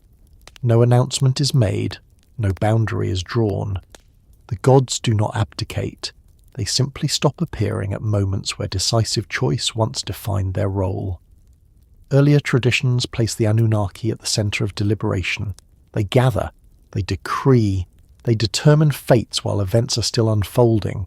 Their judgments shape outcomes before they harden into history. But as the world described by the texts grows more complex, these scenes begin to fade. Decisions still occur, but they are no longer attributed to the Anunnaki in real time. Instead, outcomes are presented as already settled by the time judgment is mentioned. This is a crucial distinction. Judgment after the fact is not the same as decision before it. Decision implies agency within a living process. Judgment implies acknowledgement of what has already occurred. When the Anunnaki shift from deciding futures to confirming outcomes, their role changes fundamentally. The texts reflect this change by altering when and how the Anunnaki appear. They are no longer consulted at moments of uncertainty. They are no longer portrayed as weighing options. They appear when something has already ended, when a life is complete, when a city has fallen, when an era has closed. Their authority becomes retrospective. This shift aligns with the growing emphasis on fate as something fixed rather than negotiated. Early narratives allow for intervention. Prayers can change outcomes. Cleverness can avert disaster. Appeals can soften decrees. Over time, these possibilities diminish. Fate becomes something pronounced rather than shaped. The Anunnaki preside over this pronouncement, but they do not alter it. This suggests that the processes governing outcomes have moved beyond the point where divine decision-making can meaningfully intervene. Choices still exist, but they exist at the level of human action, not cosmic arbitration. The gods observe, record, and confirm, but they do not redirect. One reason for this may be scale. As societies expand, individual decisions have less impact on systemic outcomes. No single decree can reverse a demographic trend. No judgment can undo environmental strain. The Anunnaki, whose authority once operated effectively in a smaller, more contained world, now face systems that move too slowly or too broadly for decisive intervention. Decision-making loses leverage. The texts do not frame this as loss of wisdom or courage. The Anunnaki are not portrayed as confused or hesitant. They are portrayed as operating within constraints that make certain actions irrelevant. Their silence at moments of crisis is not uncertainty. It is recognition. Another sign of this shift appears in the increasing formalization of law. Laws are written, standardized, and enforced by human institutions. They invoke divine authority, but they do not require divine participation in every case. Judges apply rules, outcomes follow procedure, appeals are limited. This legal structure mirrors the cosmic one. The Anunnaki no longer decide individual cases. They guarantee the legitimacy of the system that decides them. Guaranteeing legitimacy is not the same as choosing outcomes. The underworld narratives reinforce this interpretation. When the Anunnaki appear as judges of the dead, they do not deliberate in the way living councils do. They pronounce, they confirm. Their eyes of death fall upon the soul, and the verdict follows. There is no discussion, no appeal, no negotiation. This is not the behaviour of rulers engaged in ongoing governance. It is the behavior of custodians maintaining closure. Closure is final. It requires no further decision. The Anunnaki's association with finality becomes more pronounced as their involvement in living affairs diminishes.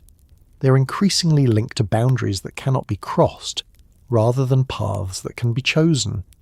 Death, fate, memory. These are domains where decision has already passed its moment. In this sense, the Anunnaki do not lose authority. They are reassigned to where authority still functions. The living world, by contrast, becomes governed by processes that unfold over time without central direction. Economic exchange, population growth, technological development, environmental change. These processes are cumulative.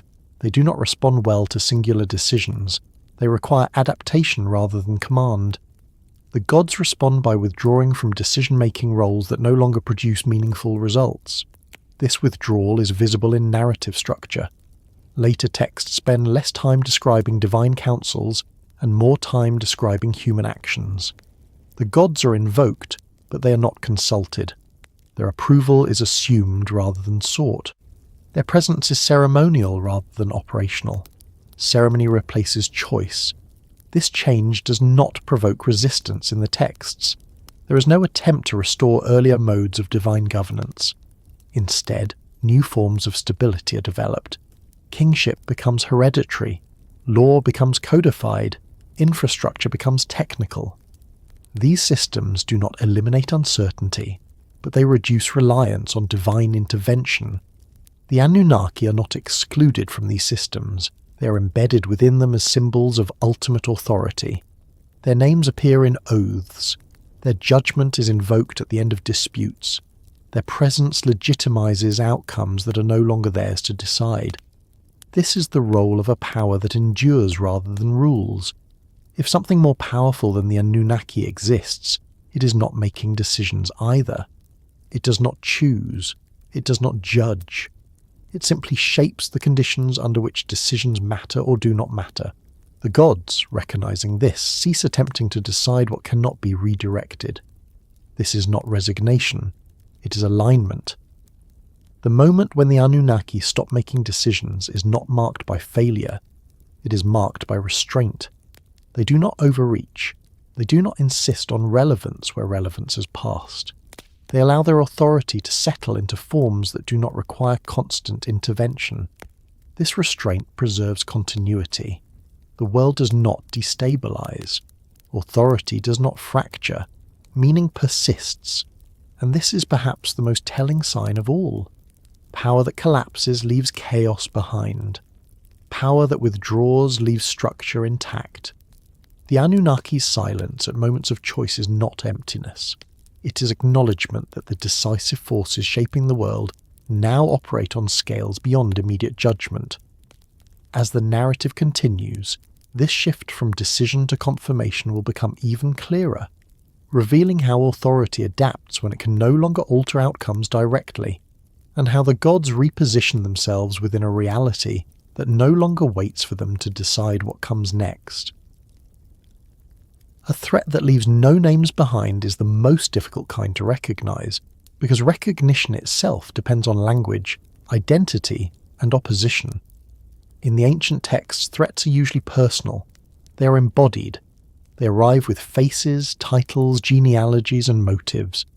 They can be negotiated with, resisted, appeased, or defeated. They leave records. They leave stories. They leave memory.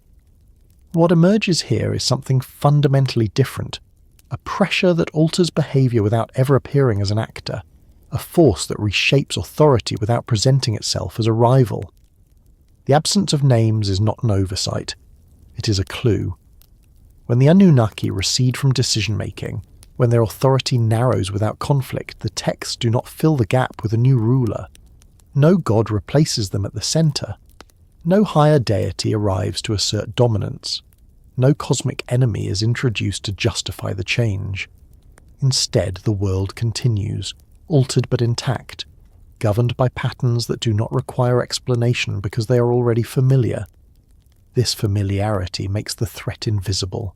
Named threats require confrontation. They demand response, They provoke narrative. An unnamed threat does none of these things. It does not demand acknowledgement.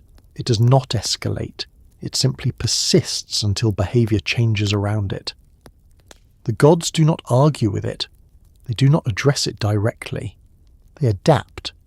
This adaptation is the only evidence of its presence. In the Sumerian worldview, everything that can be named can be negotiated. Names establish relationship. They allow invocation. They allow ritual. A god can be appeased. A demon can be warded off. A rival can be challenged. A king can be overthrown. But something that leaves no name behind offers no handle. It cannot be called. It cannot be addressed. It cannot be symbolically controlled. This makes it fundamentally different from divine or demonic forces. The texts reveal this indirectly through omission. Where earlier narratives provide detailed accounts of divine conflict, later material grows sparse at precisely the moments where intervention would once have been expected. There is no replacement explanation, no hidden counsel, no secret decree. The silence itself becomes the indicator. The threat does not arrive, it accumulates. It takes the form of scale rather than intention. Population density increases. Cities grow larger than ritual alone can manage. Trade networks extend beyond immediate oversight. Environmental stress becomes regional rather than local. These are not events that happen all at once. They develop gradually, each layer building on the last until the system behaves differently than it once did. At that point, authority loses leverage. This loss of leverage is not attributed to failure. It is attributed to necessity. The gods do not apologize. They do not explain. They simply stop acting in certain ways. This selective withdrawal suggests awareness of something that cannot be confronted directly. The absence of naming is crucial here. Had the texts named this threat, they would have reduced it to a category that could be managed symbolically. By leaving it unnamed, the scribes preserve its character as something beyond ritual reach. This unnamed pressure appears most clearly in the limits imposed after catastrophe. The flood is followed not by renewed divine intervention, but by structural constraints. Lifespans shorten. Mortality becomes universal. Fertility is regulated. These are not punishments aimed at individuals. They are systemic controls designed to prevent recurrence. Systemic controls imply systemic threat. Such threats do not respond to worship. They do not recede when appeased. They must be managed indirectly through limitation and design. The gods themselves adopt this strategy, suggesting that they recognize the nature of what they are responding to. Another sign appears in the increasing emphasis on record-keeping. Writing becomes essential. Lists multiply. Laws are codified. Boundaries are defined. This bureaucratic expansion reflects a world that can no longer be governed through personal authority alone. Systems require documentation to function at scale. Documentation does not replace gods. It replaces immediacy. The Anunnaki, whose authority once operated through presence and decree, now operate through abstraction. Fate becomes something written rather than spoken. Judgment becomes formulaic rather than situational. This shift mirrors the larger transformation of power itself. The threat gives no name because it is not a being. It is a condition. Conditions cannot be defeated. They can only be accommodated. The gods respond by narrowing their roles to domains where conditions have less influence. Death does not scale. Fate does not require infrastructure. Memory does not strain under population growth. These are stable domains. They endure even as the living world becomes unmanageable. The Anunnaki retreat into these domains not because they are weaker, but because these domains remain governable. This retreat would be unnecessary if the threat were temporary or localized. It would invite resistance if it were intentional. The fact that the response is permanent and unopposed suggests something structural and enduring. The texts do not portray this as a crisis. There is no sense of alarm. Instead, there is normalization. Over generations, the reduced role of the gods becomes accepted. Ritual adapts. Expectation adjusts. Authority is reinterpreted. Normalization is the hallmark of unnamed threat. People do not mobilize against it because there is nothing to mobilize against. They adapt their behavior instead. The gods do the same. In earlier myths, divine threats are dramatic because drama reinforces control. Fear motivates obedience. Spectacle demands attention. None of that appears here. The absence of spectacle suggests that fear would be useless. The threat cannot be frightened away. It cannot be bargained with. It cannot be shamed or defeated. It does not care. The Anunnaki's silence at moments of crisis is not surrender. It is recognition of futility. Action would not change the underlying condition. Intervention would only produce temporary relief at the cost of greater instability later. This is why the texts emphasize limits rather than solutions. Limits endure. Solutions expire.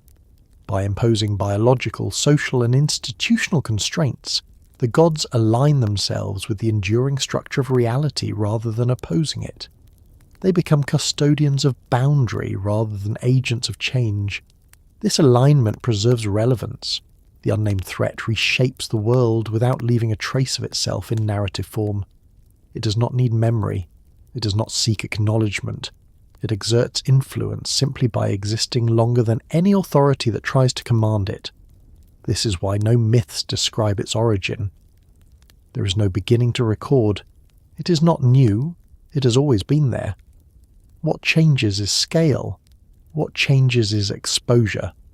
As the world grows larger, more complex, more interconnected, this threat becomes more visible through its effects, not through appearance, but through limitation. The Anunnaki are not removed by it. They are repositioned. They stop making decisions. They stop intervening. They stop ruling the living world. They do not disappear.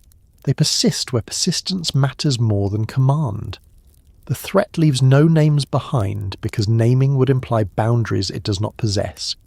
It is not contained. It is not localized. It is not conscious. It is the background condition of existence asserting itself as foreground reality. The gods, bound to roles that require recognition and participation, cannot dominate such a condition. They can only adapt to it. This adaptation is quiet. It leaves no victory stories, no defeat narratives, no antagonists. Only a gradual reconfiguration of authority that feels inevitable rather than imposed. And it is precisely this inevitability that makes the unnamed threat more powerful than any named god. As the narrative continues, this pressure will become even clearer in the ways memory replaces presence, how authority migrates into abstraction, and how the world continues to function, not because it is ruled, but because it endures.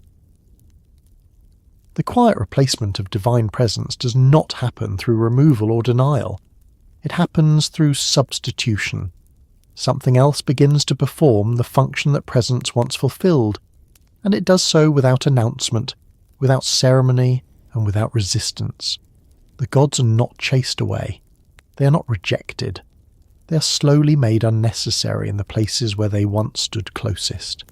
In the earliest traditions, divine presence is immediate. Gods appear in dreams with instructions that are specific and actionable. They walk among humans, eat at their tables, receive offerings as sustenance rather than symbol. Temples are not interfaces, they are dwellings. The boundary between divine and human space is thin enough to cross without elaborate mediation. Presence is physical, situational, and responsive. As time moves forward, this presence changes its form. The texts do not describe a moment when gods decide to withdraw from daily life. There is no counsel that decrees distance. There is no explanation offered. Instead, presence becomes increasingly formalized. Appearance gives way to representation. Action gives way to symbol. The gods are still there, but they are encountered differently. Statues begin to matter more than visitation. Ritual replaces conversation. Festivals replace instruction. The god does not arrive, the god is installed. This installation is not treated as loss, it is treated as continuity. What is being replaced is not belief, but immediacy. Divine presence is no longer required to solve practical problems. Systems emerge that can function without direct intervention. Laws regulate behavior. Infrastructure manages water. Markets distribute resources. Administration replaces decree. Each of these developments performs a role once attributed to divine action. When canals are engineered to control flooding, prayer becomes less urgent. When laws define justice, divine judgment becomes less frequent. When writing records transactions, divine memory becomes symbolic rather than operational. These substitutions do not eliminate the gods, they change how gods are relevant. The quietness of this process is essential. Loud replacement provokes resistance. Quiet replacement feels natural. The scribes who recorded these texts were not revolutionaries. They were caretakers of tradition. They preserved divine names even as the functions attached to those names shifted. This allowed continuity of belief while accommodating change in practice. The gods remained central in language long after they ceased to be central in process. This is not deception. It is adaptation. As societies grow more complex, presence becomes inefficient. A god who must appear to solve disputes cannot keep pace with a city of thousands. A god who must speak to assign roles cannot manage an empire. Representation scales, presence does not. The gods adapt by allowing their authority to be embodied in institutions. Kings rule by divine sanction rather than divine instruction. Judges enforce laws that invoke divine order rather than divine speech. Priests maintain rituals that symbolize presence rather than summon it. Symbol becomes sufficient. The Anunnaki are particularly affected by this shift, because their authority depends on participation in decision-making. When decisions move into institutional frameworks, their role changes. They no longer decide outcomes. They legitimize them. They no longer intervene. They confirm. Confirmation requires no presence. This is why the underworld becomes their primary domain. The underworld does not require daily management. It does not scale. Death happens one individual at a time. Judgment occurs after action has ceased. Presence there is symbolic and final, not operational. The living world, by contrast, demands constant adjustment. It becomes increasingly unsuitable for direct divine involvement. This mismatch drives replacement. Another sign of this process is the increasing importance of procedure. Earlier texts emphasize intention. Later texts emphasize correctness. Rituals must be performed properly. Laws must be followed exactly. Omens must be interpreted according to established manuals. The system becomes rule-based rather than relational. Rule-based systems do not require presence, they require compliance. This shift does not eliminate uncertainty, but it manages it differently. Instead of waiting for divine instruction, humans consult texts. Instead of appealing to gods directly, they appeal to precedent. Authority becomes embedded in documentation rather than voice. Documentation is silent by nature. The god's silence becomes less noticeable because the world no longer expects speech. It expects consistency. As long as outcomes follow recognizable patterns, presence is assumed even when absent. This assumption allows divine withdrawal without rupture. Temples continue to operate. Offerings continue to be made. Hymns continue to be sung. But these acts increasingly serve to maintain identity rather than to secure intervention. Worship becomes a practice of remembrance rather than negotiation. Memory replaces immediacy. This replacement is visible in the way divine narratives shift from action to genealogy. Earlier myths describe what gods do. Later texts list who gods are. Names, titles, relationships. These lists preserve structure without requiring story. They stabilize belief without invoking presence. Structure endures better than narrative. The Anunnaki appear frequently in such lists. They are catalogued, counted, positioned. But they are rarely shown acting. Their existence is affirmed, but their influence is indirect. This indirectness is not accidental. It reflects a world that no longer operates through personal authority. Influence must now pass through systems. Systems are quiet. The replacement of divine presence is also psychological. Humans adapt to a world where outcomes are less predictable. They develop strategies that do not rely on intervention. They build redundancy. They accept risk. They internalize responsibility. This internalization reduces dependence on gods without rejecting them. The gods are still honored, but they are no longer expected to solve every problem. This expectation shift is crucial. It allows divine withdrawal to occur without crisis. The texts never describe a moment when humans realize the gods are no longer present in the same way. There is no awakening. There is no loss of faith. There is only gradual adjustment. Gradual adjustment feels inevitable rather than imposed. If the Anunnaki were forced out by something more powerful, this process explains how it could happen without conflict. They are not removed. They are replaced by structures that render their former mode of presence unnecessary. What replaces them does not claim authority. It does not demand worship. It does not assert itself. It simply functions. Function replaces presence. The gods do not resist this because resistance would require relevance. They reposition instead, moving into domains where presence still matters symbolically. Fate, judgment, memory, identity. These domains are not subject to the same pressures as daily governance. They endure. The quiet replacement of divine presence is therefore not a story of decline. It is a story of specialization. The gods become guardians of meaning rather than managers of process. Meaning scales better than control. This replacement also preserves dignity. The gods are not humiliated. They are not disproven. They are not forgotten. They are integrated into a new order where their authority is conceptual rather than operational. This integration prevents rupture in belief. The world changes, but the language of the sacred remains. Silence becomes normal. As presence fades, expectation adjusts. As expectation adjusts, absence ceases to be noticed. The gods are still invoked, but their absence from direct action no longer registers as loss. This is how replacement succeeds, not through force, but through normalization. The Anunnaki's quiet repositioning fits this pattern exactly. They do not vanish. They settle. They remain where endurance matters more than command. The world continues. Rivers still flood. Laws are enforced. Kings rule. Temples stand.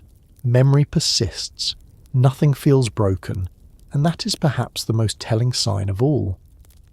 Whatever replaced divine presence did so without destabilizing the world. It did not need to overthrow anything. It simply assumed the role that presence once played.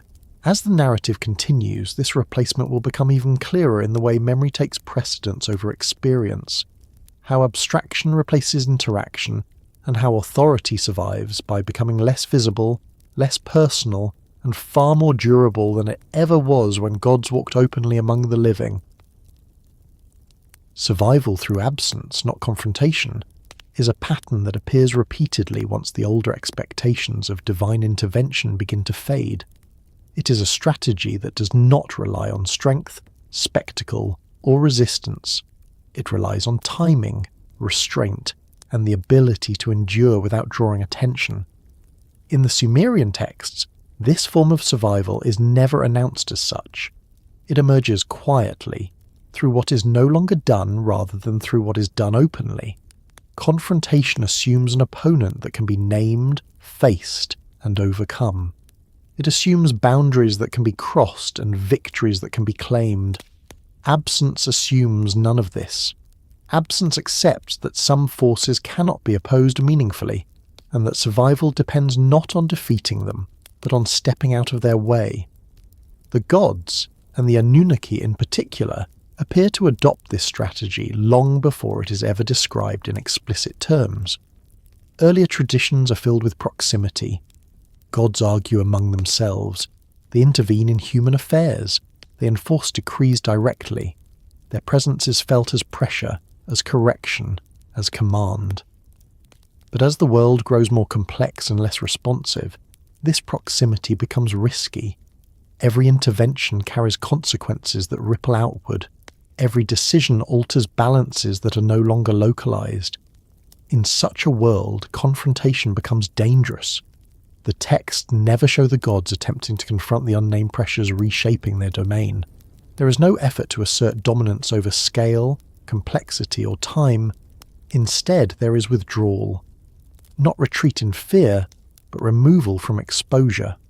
The gods reduce the surfaces on which pressure can act. This is survival through absence. The Anunnaki do not challenge the conditions that make decision-making ineffective. They do not insist on relevance where relevance has passed. They step away from domains where action produces diminishing returns. This is not surrender. It is adaptation. In biological terms, organisms survive changing environments not by confronting the environment, but by altering their behavior. They migrate, they hibernate, they specialize, they reduce interaction with hostile conditions. The gods behave in a strikingly similar way. They narrow their niches. The living world becomes unpredictable. Human populations expand beyond ritual management. Economic systems operate independently of divine favor. Environmental pressures become cumulative. These are not enemies that can be fought. They are realities that must be endured. Confrontation would require the gods to act constantly, to intervene everywhere, to manage every outcome. This would expose them to failure. Failure erodes authority. Absence protects authority. By withdrawing from direct governance, the gods preserve their legitimacy. They are no longer responsible for every outcome. When things go wrong, their silence cannot be blamed for specific failures. Their authority becomes abstract, less vulnerable to contradiction. This abstraction is not weakness, it is insulation. The Anunnaki's association with fate and judgment reflects this insulation perfectly. Fate is not altered by confrontation, it is accepted. Judgment occurs after events have concluded. These roles do not require engagement with unfolding chaos. They operate in spaces where outcomes are already fixed. In these spaces, absence is not a liability. It is expected. The texts reinforce this by showing how divine presence becomes more formal and less situational. Gods are invoked at the end of processes rather than the beginning. Their approval is sought after actions are taken, not before.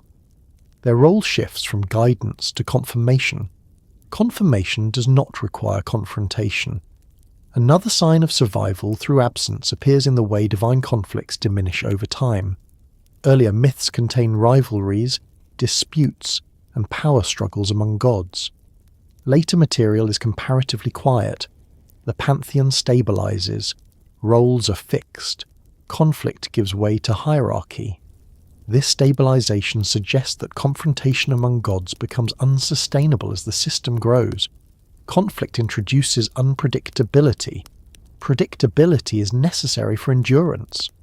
By reducing internal conflict, the gods reduce exposure. The same logic applies to their relationship with humanity. Direct involvement invites resentment. Humans blame gods for misfortune. They question decisions. They challenge outcomes. Distance softens this tension. When gods are less visible, blame diffuses. Responsibility shifts inward. This shift benefits both sides. Humans gain agency. Gods retain dignity. The flood narrative marks an important turning point in this process. The decision to destroy humanity is portrayed as extreme and ultimately regretted. The aftermath is not a return to intervention, but a redesign of constraints. Instead of confronting the problem repeatedly, the gods impose limits that reduce the likelihood of recurrence. This is not confrontation. It is preemption. After this point, divine absence becomes more pronounced. The gods do not threaten humanity again on the same scale. They do not repeat the flood. They adjust conditions and step back. Stepping back becomes the preferred response. This pattern continues in later texts. When cities fall, gods are mourned, but they are not shown intervening to prevent collapse. When empires rise and fall, divine favour is assumed rather than demonstrated. The gods are present in ideology, not in action. Ideology survives better than intervention. The Anunnaki's endurance depends on this shift. Had they attempted to confront the pressures reshaping the world, they would have failed visibly. Visible failure undermines authority. Absence avoids this outcome entirely. Absence also allows reinterpretation. A god who is absent can be understood as inscrutable rather than ineffective. Silence can be read as wisdom rather than inability. Distance creates ambiguity, and ambiguity protects belief. This is a crucial psychological dimension of survival through absence. The texts never describe people concluding that the gods are gone. They describe people adapting their expectations. The gods become distant, mysterious, and absolute precisely because they are no longer entangled in everyday outcomes. The Anunnaki benefit from this transformation. As long as they remain involved in daily affairs, their limitations are exposed. Once they withdraw, their authority becomes untouchable. No one argues with fate. Another important aspect of absence is selectivity. The gods do not withdraw from everything. They withdraw from areas where intervention is least effective. They remain present where their authority is unquestioned. Death, judgment, memory. These domains do not require constant action. They endure regardless of scale. This selectivity demonstrates intention. Survival through absence is not disappearance. It is relocation. The Anunnaki relocate into spaces where confrontation is unnecessary, because outcomes are inevitable. In doing so, they avoid direct competition with forces that do not respond to authority. This strategy also explains why no stories of divine resistance exist. Resistance would imply belief that confrontation could succeed. The absence of such stories implies recognition that it could not. Recognition leads to restraint. The texts never accuse the gods of cowardice. There is no shame attached to withdrawal. On the contrary, wisdom is often associated with knowing when not to act. Enki's cleverness lies in circumventing decrees rather than challenging them directly. This same principle applies on a larger scale. Direct confrontation with the conditions reshaping the world would be futile. Indirect adaptation preserves continuity. The Anunnaki's survival is therefore not dramatic. It is subtle. They persist as concepts, as symbols, as ultimate arbiters of meaning. Their physical presence fades, but their names remain. Names endure longer than actions. This endurance is evident in how later cultures inherit the Anunnaki. They are not remembered as fallen gods, they are remembered as ancient authorities. Their distance becomes a mark of antiquity, not defeat. Absence grants longevity.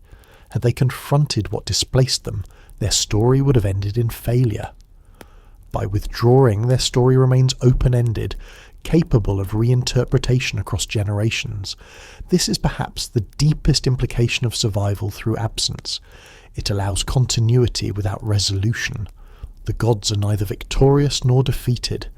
They are simply no longer present in the same way. The world adapts around this absence without collapsing. Human systems grow more robust. Institutions take over functions once attributed to divine action. Belief adjusts without breaking. All of this happens quietly. Silence replaces struggle. Distance replaces conflict. Endurance replaces rule. If something more powerful than the Anunnaki exists, this response makes sense. You do not confront what cannot be fought. You do not challenge what cannot be persuaded. You survive by removing yourself from exposure. The Anunnaki story does not end because they were destroyed. It continues because they chose absence over confrontation. And in doing so, they outlast the conditions that once made their presence necessary. As the narrative continues, this strategy of endurance will lead naturally into the final transformation, where memory becomes the primary domain of divine survival, and where the question is no longer where the gods went, but why their absence became the most effective way for them to remain. When gods are no longer needed, the change is not marked by disbelief or rebellion. It is marked by routine. The most profound shifts in the Sumerian record do not come from moments when people stop believing in the gods, but from moments when life continues without requiring them to intervene. Need fades long before belief does, and the texts reflect this distinction with remarkable calm. In earlier periods, necessity binds humans and gods tightly together. The gods are needed to ensure floods arrive on time and not too violently. They are needed to protect cities, to legitimize kings, to guarantee justice, to maintain cosmic balance. Their presence is woven into every uncertainty. When something goes wrong, the question is not whether the gods are involved, but which gods and why. As time passes, this dependence loosens, not because humans decide they no longer want gods, but because systems emerge that reduce uncertainty without divine action. Irrigation becomes technical rather than ritual alone. Law becomes written rather than pronounced. Trade stabilizes access to resources beyond local favor. Record keeping replaces memory. Each development removes a point where divine intervention was once necessary. The gods remain acknowledged, but the space they once occupied shrinks. This shrinking does not produce anxiety in the texts. There is no panic about abandonment. Instead, there is an almost administrative acceptance. The gods are still honoured because honour maintains continuity, but they are no longer required to solve immediate problems. When a canal breaks, engineers repair it. When a dispute arises, judges apply law. When crops fail, storage systems mitigate famine. These responses do not deny the gods, they bypass them. This bypassing is not framed as disrespect, it is framed as competence. The Sumerian worldview does not oppose divine authority to human capability. It assumes that capability itself is granted. Knowledge, technique, and organization are gifts attributed to the gods even when they are exercised independently. This attribution allows divine relevance to persist, even as divine necessity fades. The gods become origins rather than operators. In this context, being no longer needed does not mean being rejected. It means being absorbed into structure. Divine authority becomes implicit rather than explicit. It is embedded in systems rather than enacted through presence. The Anunnaki exemplify this transition perfectly. As long as they are needed to make decisions, their authority must be visible. When decisions become procedural, their role shifts. They no longer choose outcomes, they legitimize the process that produces them. Legitimacy does not require presence. This is why later texts focus less on divine action and more on divine order. The gods are invoked as guarantors of stability, not as active managers. Their names appear in oaths, laws, and formulas. These invocations do not summon intervention. They anchor meaning. Meaning endures where action is no longer required. Another important consequence of gods being no longer needed is the redistribution of responsibility. When divine intervention is expected, responsibility flows upward. When intervention fades, responsibility moves downward. Humans become accountable for outcomes in ways they were not before. This shift is subtle but profound. It changes how failure is understood. A failed harvest is no longer solely a sign of divine displeasure. It becomes a problem of planning, storage, weather, or management. A fallen city is no longer only punishment. It becomes a consequence of strategy, defense, or political decision. The gods remain part of the explanation, but they are no longer the solution. This redistribution of responsibility strengthens human systems. It forces adaptation. It encourages foresight. It reduces reliance on unpredictable intervention. Over time, societies that function this way become more resilient. The texts reflect this resilience through continuity. Civilization does not collapse as divine presence fades. It becomes more complex. Complexity is not compatible with constant divine micromanagement. The gods themselves appear to recognize this. They do not attempt to reclaim necessity. They do not demand renewed dependence. They accept repositioning. This acceptance suggests that necessity, not worship, is what defines authority. A god who is worshipped but not needed remains honoured but loses operational relevance. The Sumerian texts are comfortable with this distinction. They do not equate worship with control. Control belongs to systems. Another consequence of gods being no longer needed is the rise of abstraction. Concepts replace actions. Fate replaces decree. Justice replaces judgment. Order replaces command. These abstractions are easier to sustain across large populations and long periods of time. The Anunnaki's transition into figures of fate aligns with this abstraction. Fate does not intervene. It frames, it explains, it closes. It is invoked when action is finished. This is a role suited to a world where gods are no longer required to intervene continuously. The underworld becomes central not because death becomes more important, but because death remains one of the few domains not managed by human systems. No infrastructure prevents it. No law abolishes it. No technology overcomes it. Divine authority retains necessity there. Where necessity remains, presence endures. Everywhere else, necessity fades. The texts do not celebrate this shift. They do not mourn it either. It is treated as inevitable, as the natural outcome of a world that has grown beyond its early conditions. This inevitability reinforces the idea that the gods are not displaced by rebellion or disbelief, but by sufficiency. When humans can manage outcomes without intervention, intervention becomes redundant. Redundancy is not defeat. The Anunnaki are not stripped of power. Their power becomes irrelevant in certain contexts. Relevance is what changes, not status. This distinction explains why later cultures inherit the Anunnaki as distant, ancient and authoritative without expecting them to act. Their distance is not absence. It is specialization. They are no longer needed because the world no longer presents problems that require their specific form of authority. Another important aspect of this transition is emotional. When gods are needed, anxiety dominates. People fear displeasure. They seek signs. They interpret omens obsessively. When gods are no longer needed for daily function, anxiety shifts toward practical concerns. Planning replaces appeasement. Preparation replaces prayer. Prayer does not disappear, it changes function. Prayer becomes reflection rather than request. Gratitude rather than negotiation. Memory rather than appeal. This change is visible in the tone of later texts. They are less urgent, less reactive, more procedural. The gods are referenced with respect, but not desperation. Desperation is a sign of need. The absence of desperation indicates that the world has learned to continue without constant divine correction.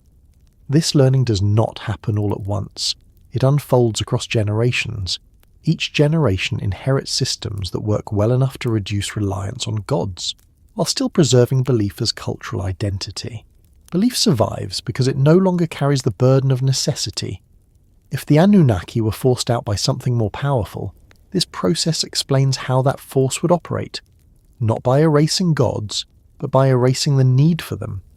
Not by confrontation, but by replacement of function. Function determines relevance. The force that does this leaves no mark because it does not announce itself. It does not need to. Its effects are cumulative. As systems grow, as knowledge accumulates, as organization improves, divine necessity recedes naturally. The gods respond by withdrawing into domains where necessity persists. Judgment, fate, memory.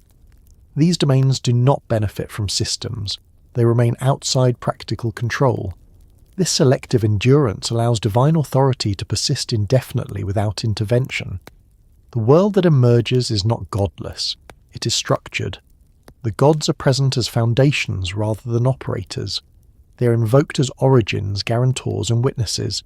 Witnesses do not act. They observe. The Anunnaki become witnesses to the world rather than rulers of it. This transformation explains why later texts feel quieter, more distant, more formal. The drama has passed. The system has stabilized. Authority has settled into abstraction. Nothing feels broken. Civilization continues, culture deepens, memory accumulates. The gods remain, but they are no longer needed in the way they once were. And that is the most decisive change of all. Not disbelief, not rebellion, not defeat, but sufficiency. When gods are no longer needed, they do not vanish. They endure where endurance matters more than action. As the narrative continues, this endurance will take its final form as memory becomes the primary domain of divine survival, and the question shifts from what the gods once did to what it means that the world no longer requires them to do it. When authority moves elsewhere, the world does not pause to acknowledge the transition. There is no threshold crossed, no marker set into the ground to indicate that something fundamental has shifted. Life continues in familiar patterns, shaped by habits already in place. The most telling feature of this stage is how ordinary it feels. Authority relocates, and the world absorbs the change without disruption. In earlier periods, authority is personal. It speaks, commands, intervenes. Its presence is felt through decisive acts that interrupt the flow of events. When authority moves elsewhere, it ceases to interrupt. It becomes embedded. It operates through structure rather than intervention. The world adapts to this new arrangement without needing to name it. The texts reflect this adaptation through what they stop emphasizing. Divine decisions fade from the foreground. Human institutions take center stage. Kings rule without constant divine consultation. Laws function without fresh revelation. Infrastructure operates without ritual supervision. Authority has not vanished. It has been redistributed. This redistribution changes how power is experienced. Instead of arriving from above, it is encountered horizontally, through systems that surround daily life. Rules are enforced not because a god is watching in that moment, but because the system functions regardless of observation. Order becomes habitual. Habit is a powerful stabilizer. The gods are still acknowledged as the source of legitimacy, but legitimacy no longer requires visibility. Authority moves into abstraction. It exists as principle rather than presence. People act as though it is there because acting otherwise would destabilize the system they depend on. This is not blind obedience. It is practical alignment. The world after authority moves elsewhere is quieter, but not emptier. It is filled with procedures, records, and routines that allow large populations to coexist. These mechanisms do not replace the gods directly. They replace the need for constant divine arbitration. Arbitration is expensive. Systems are efficient. The Anunnaki, once associated with decision-making, are now associated with closure. Their authority applies at the end of processes rather than throughout them. This repositioning aligns them with the parts of existence that resist systematization. Death, fate, final judgment. These domains remain outside practical control. Everywhere else, authority becomes distributed. Distributed authority does not feel like authority at all. It feels like normality. People obey laws because that is how disputes are resolved. They pay taxes because infrastructure depends on it. They plan harvest because survival requires foresight. None of these actions require divine prompting. The gods become implicit. This implicitness changes the emotional texture of belief. Fear diminishes. Anxiety shifts from divine displeasure to practical failure. Success is attributed to planning as much as blessing. Failure is analyzed rather than confessed. The relationship between humans and the sacred becomes reflective rather than reactive. Reflection does not require presence. The texts reveal this shift in tone. Later material is more administrative, more concerned with boundaries, contracts, measurements, and records. Divine names appear in formal contexts rather than narrative ones. They anchor legitimacy without directing action. This anchoring is crucial. It allows authority to persist without interfering. The world does not become secular in the modern sense. It becomes structured. The sacred is woven into systems rather than imposed upon them. Authority is no longer something that arrives. It is something that is assumed. Assumption is more durable than command. When authority moves elsewhere, conflict changes character. Disputes are resolved through procedure rather than appeal. Violence becomes strategic rather than ritualized. Warfare is conducted for territory and resources rather than divine favor alone. The gods are invoked to bless outcomes, not to dictate strategy. This change reflects confidence in human systems. Confidence reduces dependence. The Anunnaki's role in this world is almost entirely symbolic. They remain the ultimate arbiters in language, but not in practice. Their judgments are invoked in oaths and curses, but their intervention is not expected. This expectation gap is not experienced as loss, it is experienced as maturity. A mature system does not require constant oversight. The relocation of authority also alters how time is perceived. Earlier narratives emphasize moments of divine intervention that punctuate history. Later records emphasize continuity. Years are counted, reigns are listed, events are recorded without theological interpretation. Time becomes linear rather than episodic. This linearity reinforces endurance. Systems that operate over long periods do not benefit from sudden divine disruption. Stability becomes the highest value. Authority aligns itself accordingly. The world after authority moves elsewhere is not godless. It is self-regulating. The gods remain present as ideals, as guarantors of meaning, as witnesses. They are no longer managers. Managers intervene. Witnesses observe. Observation carries less risk. This shift also explains why later cultures inherit the Anunnaki as distant figures. Distance is not abandonment. It is preservation. A god who withdraws from daily affairs avoids contradiction. Their authority becomes timeless because it is no longer tested by immediate outcomes. Timeless authority cannot fail visibly. The world adapts around this absence seamlessly. Children grow up learning systems rather than stories of intervention. Education replaces ritual instruction. Expertise replaces revelation. These changes do not require rejection of the gods. They require redefinition of relevance. Relevance moves from action to meaning. The Anunnaki endure as part of that meaning. They explain origins. They frame destiny. They provide language for finality. They are present where systems end. This presence is sufficient. The most important aspect of this transformed world is that it works. Cities function. Trade continues. Culture deepens. Memory accumulates. There is no vacuum left by divine withdrawal. Everything that needs to happen still happens. This effectiveness would be impossible if authority had simply vanished. It is possible because authority has moved into forms that are less visible but more reliable. The force that caused this movement does not need to be named. Its effects are evident in the stability that follows. Authority does not disappear, it settles. And once settled, it no longer draws attention to itself. The world after authority moves elsewhere feels normal to those living within it. They do not experience loss, they experience continuity. The gods are still there, but they are no longer expected to act. Expectation defines presence more than belief.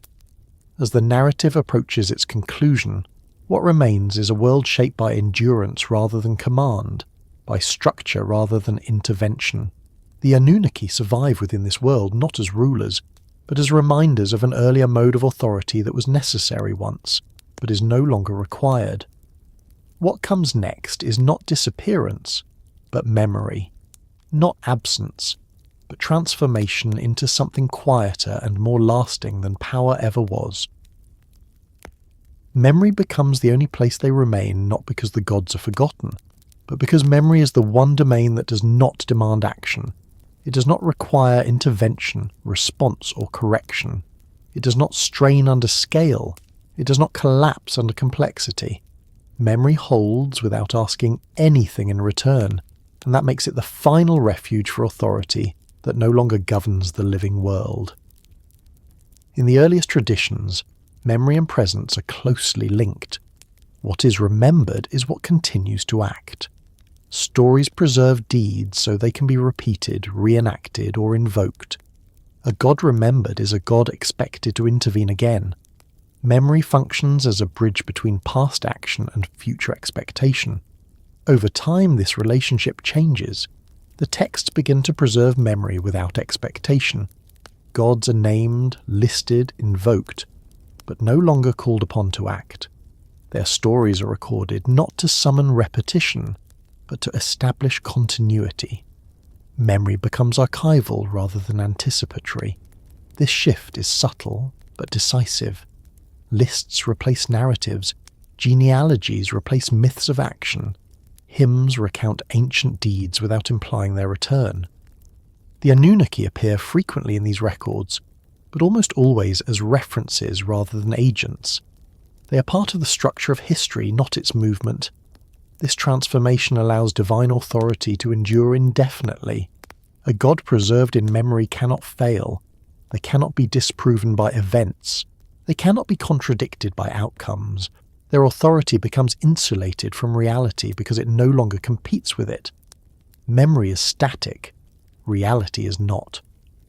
By retreating into memory, the Anunnaki escape the pressures that made their active presence untenable. They no longer need to respond to floods, wars, or collapse. They no longer risk silence being interpreted as weakness.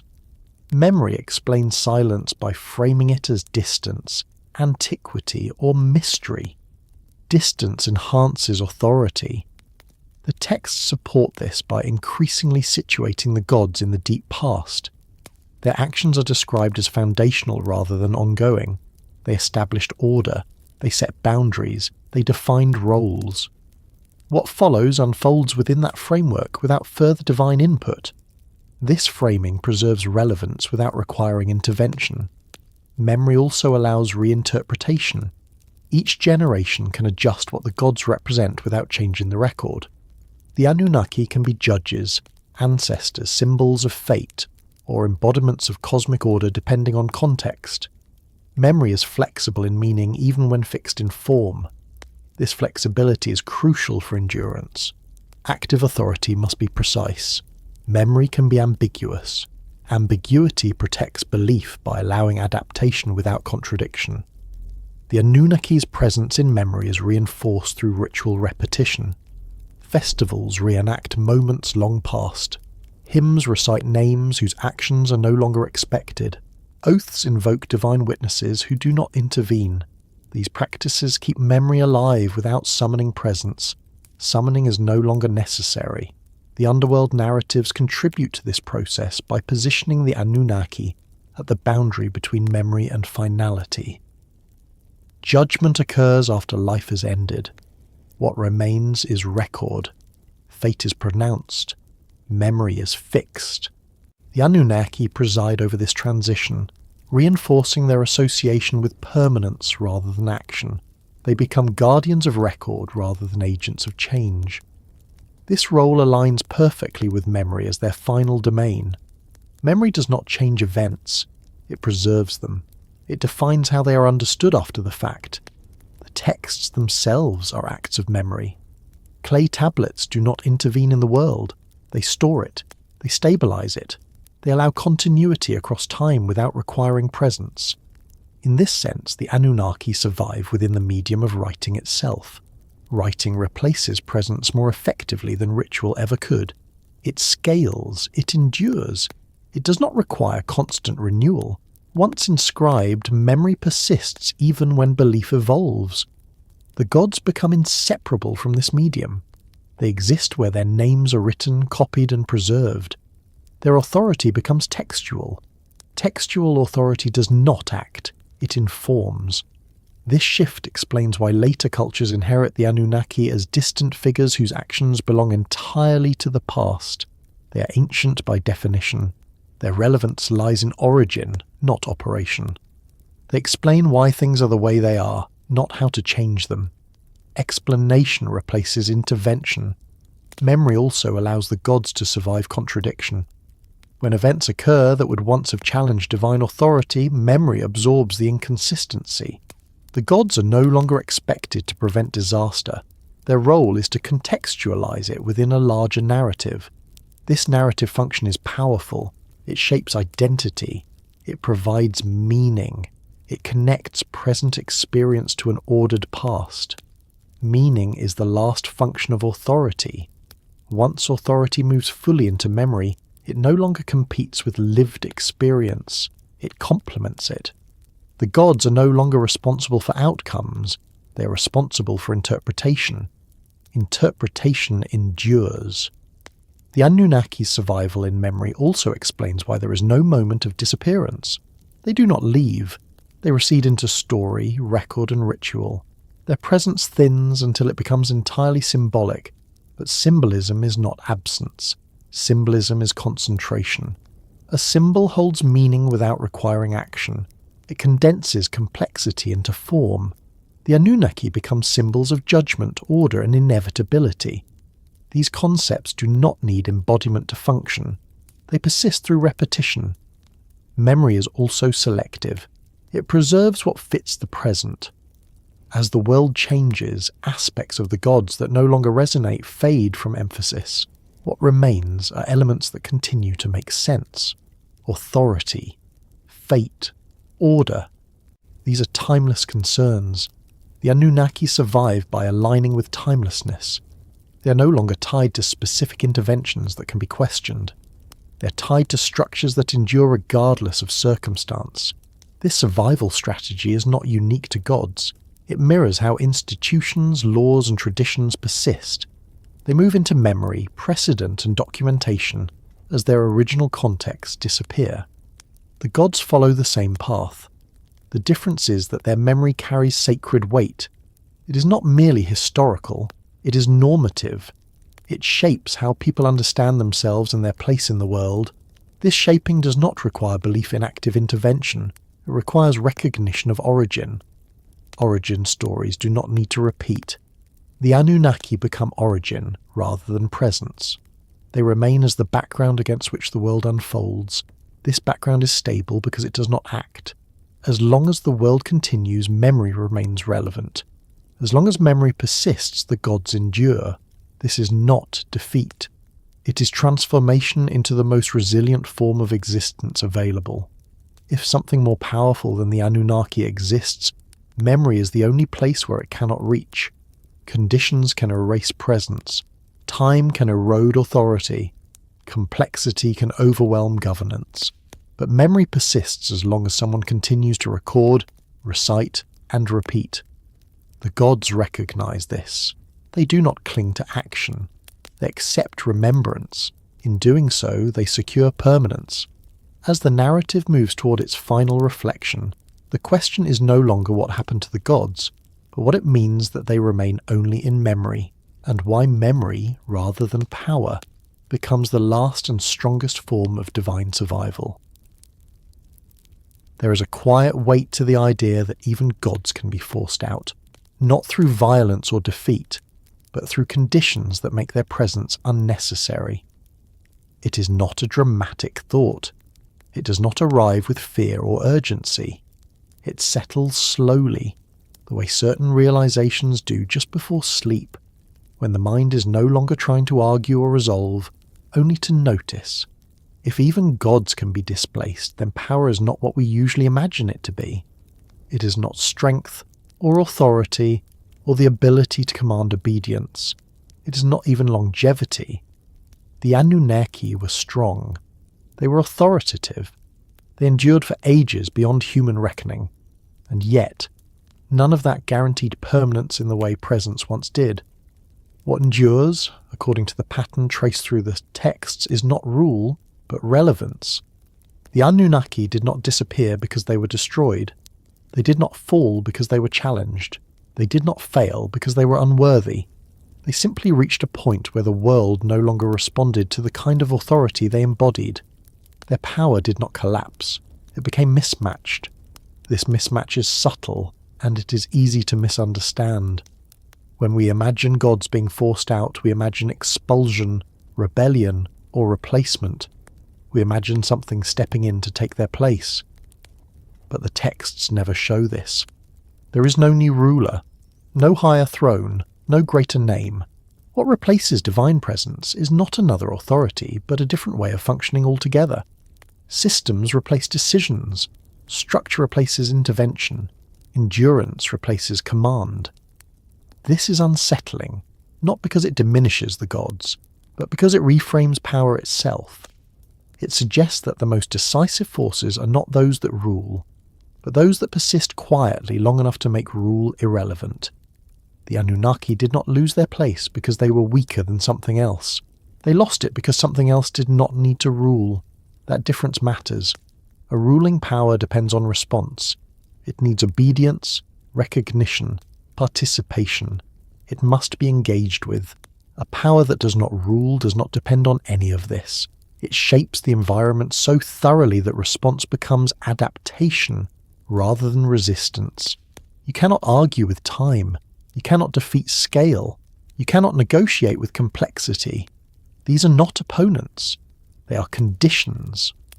The Anunnaki encounter these conditions gradually. At first, they adapt by delegating, then by narrowing their roles, then by withdrawing from decision-making, finally by allowing memory to carry what presence no longer can. At no point do they fight this process. That, perhaps, is the most important detail of all. If the gods truly believed they could win, there would be conflict.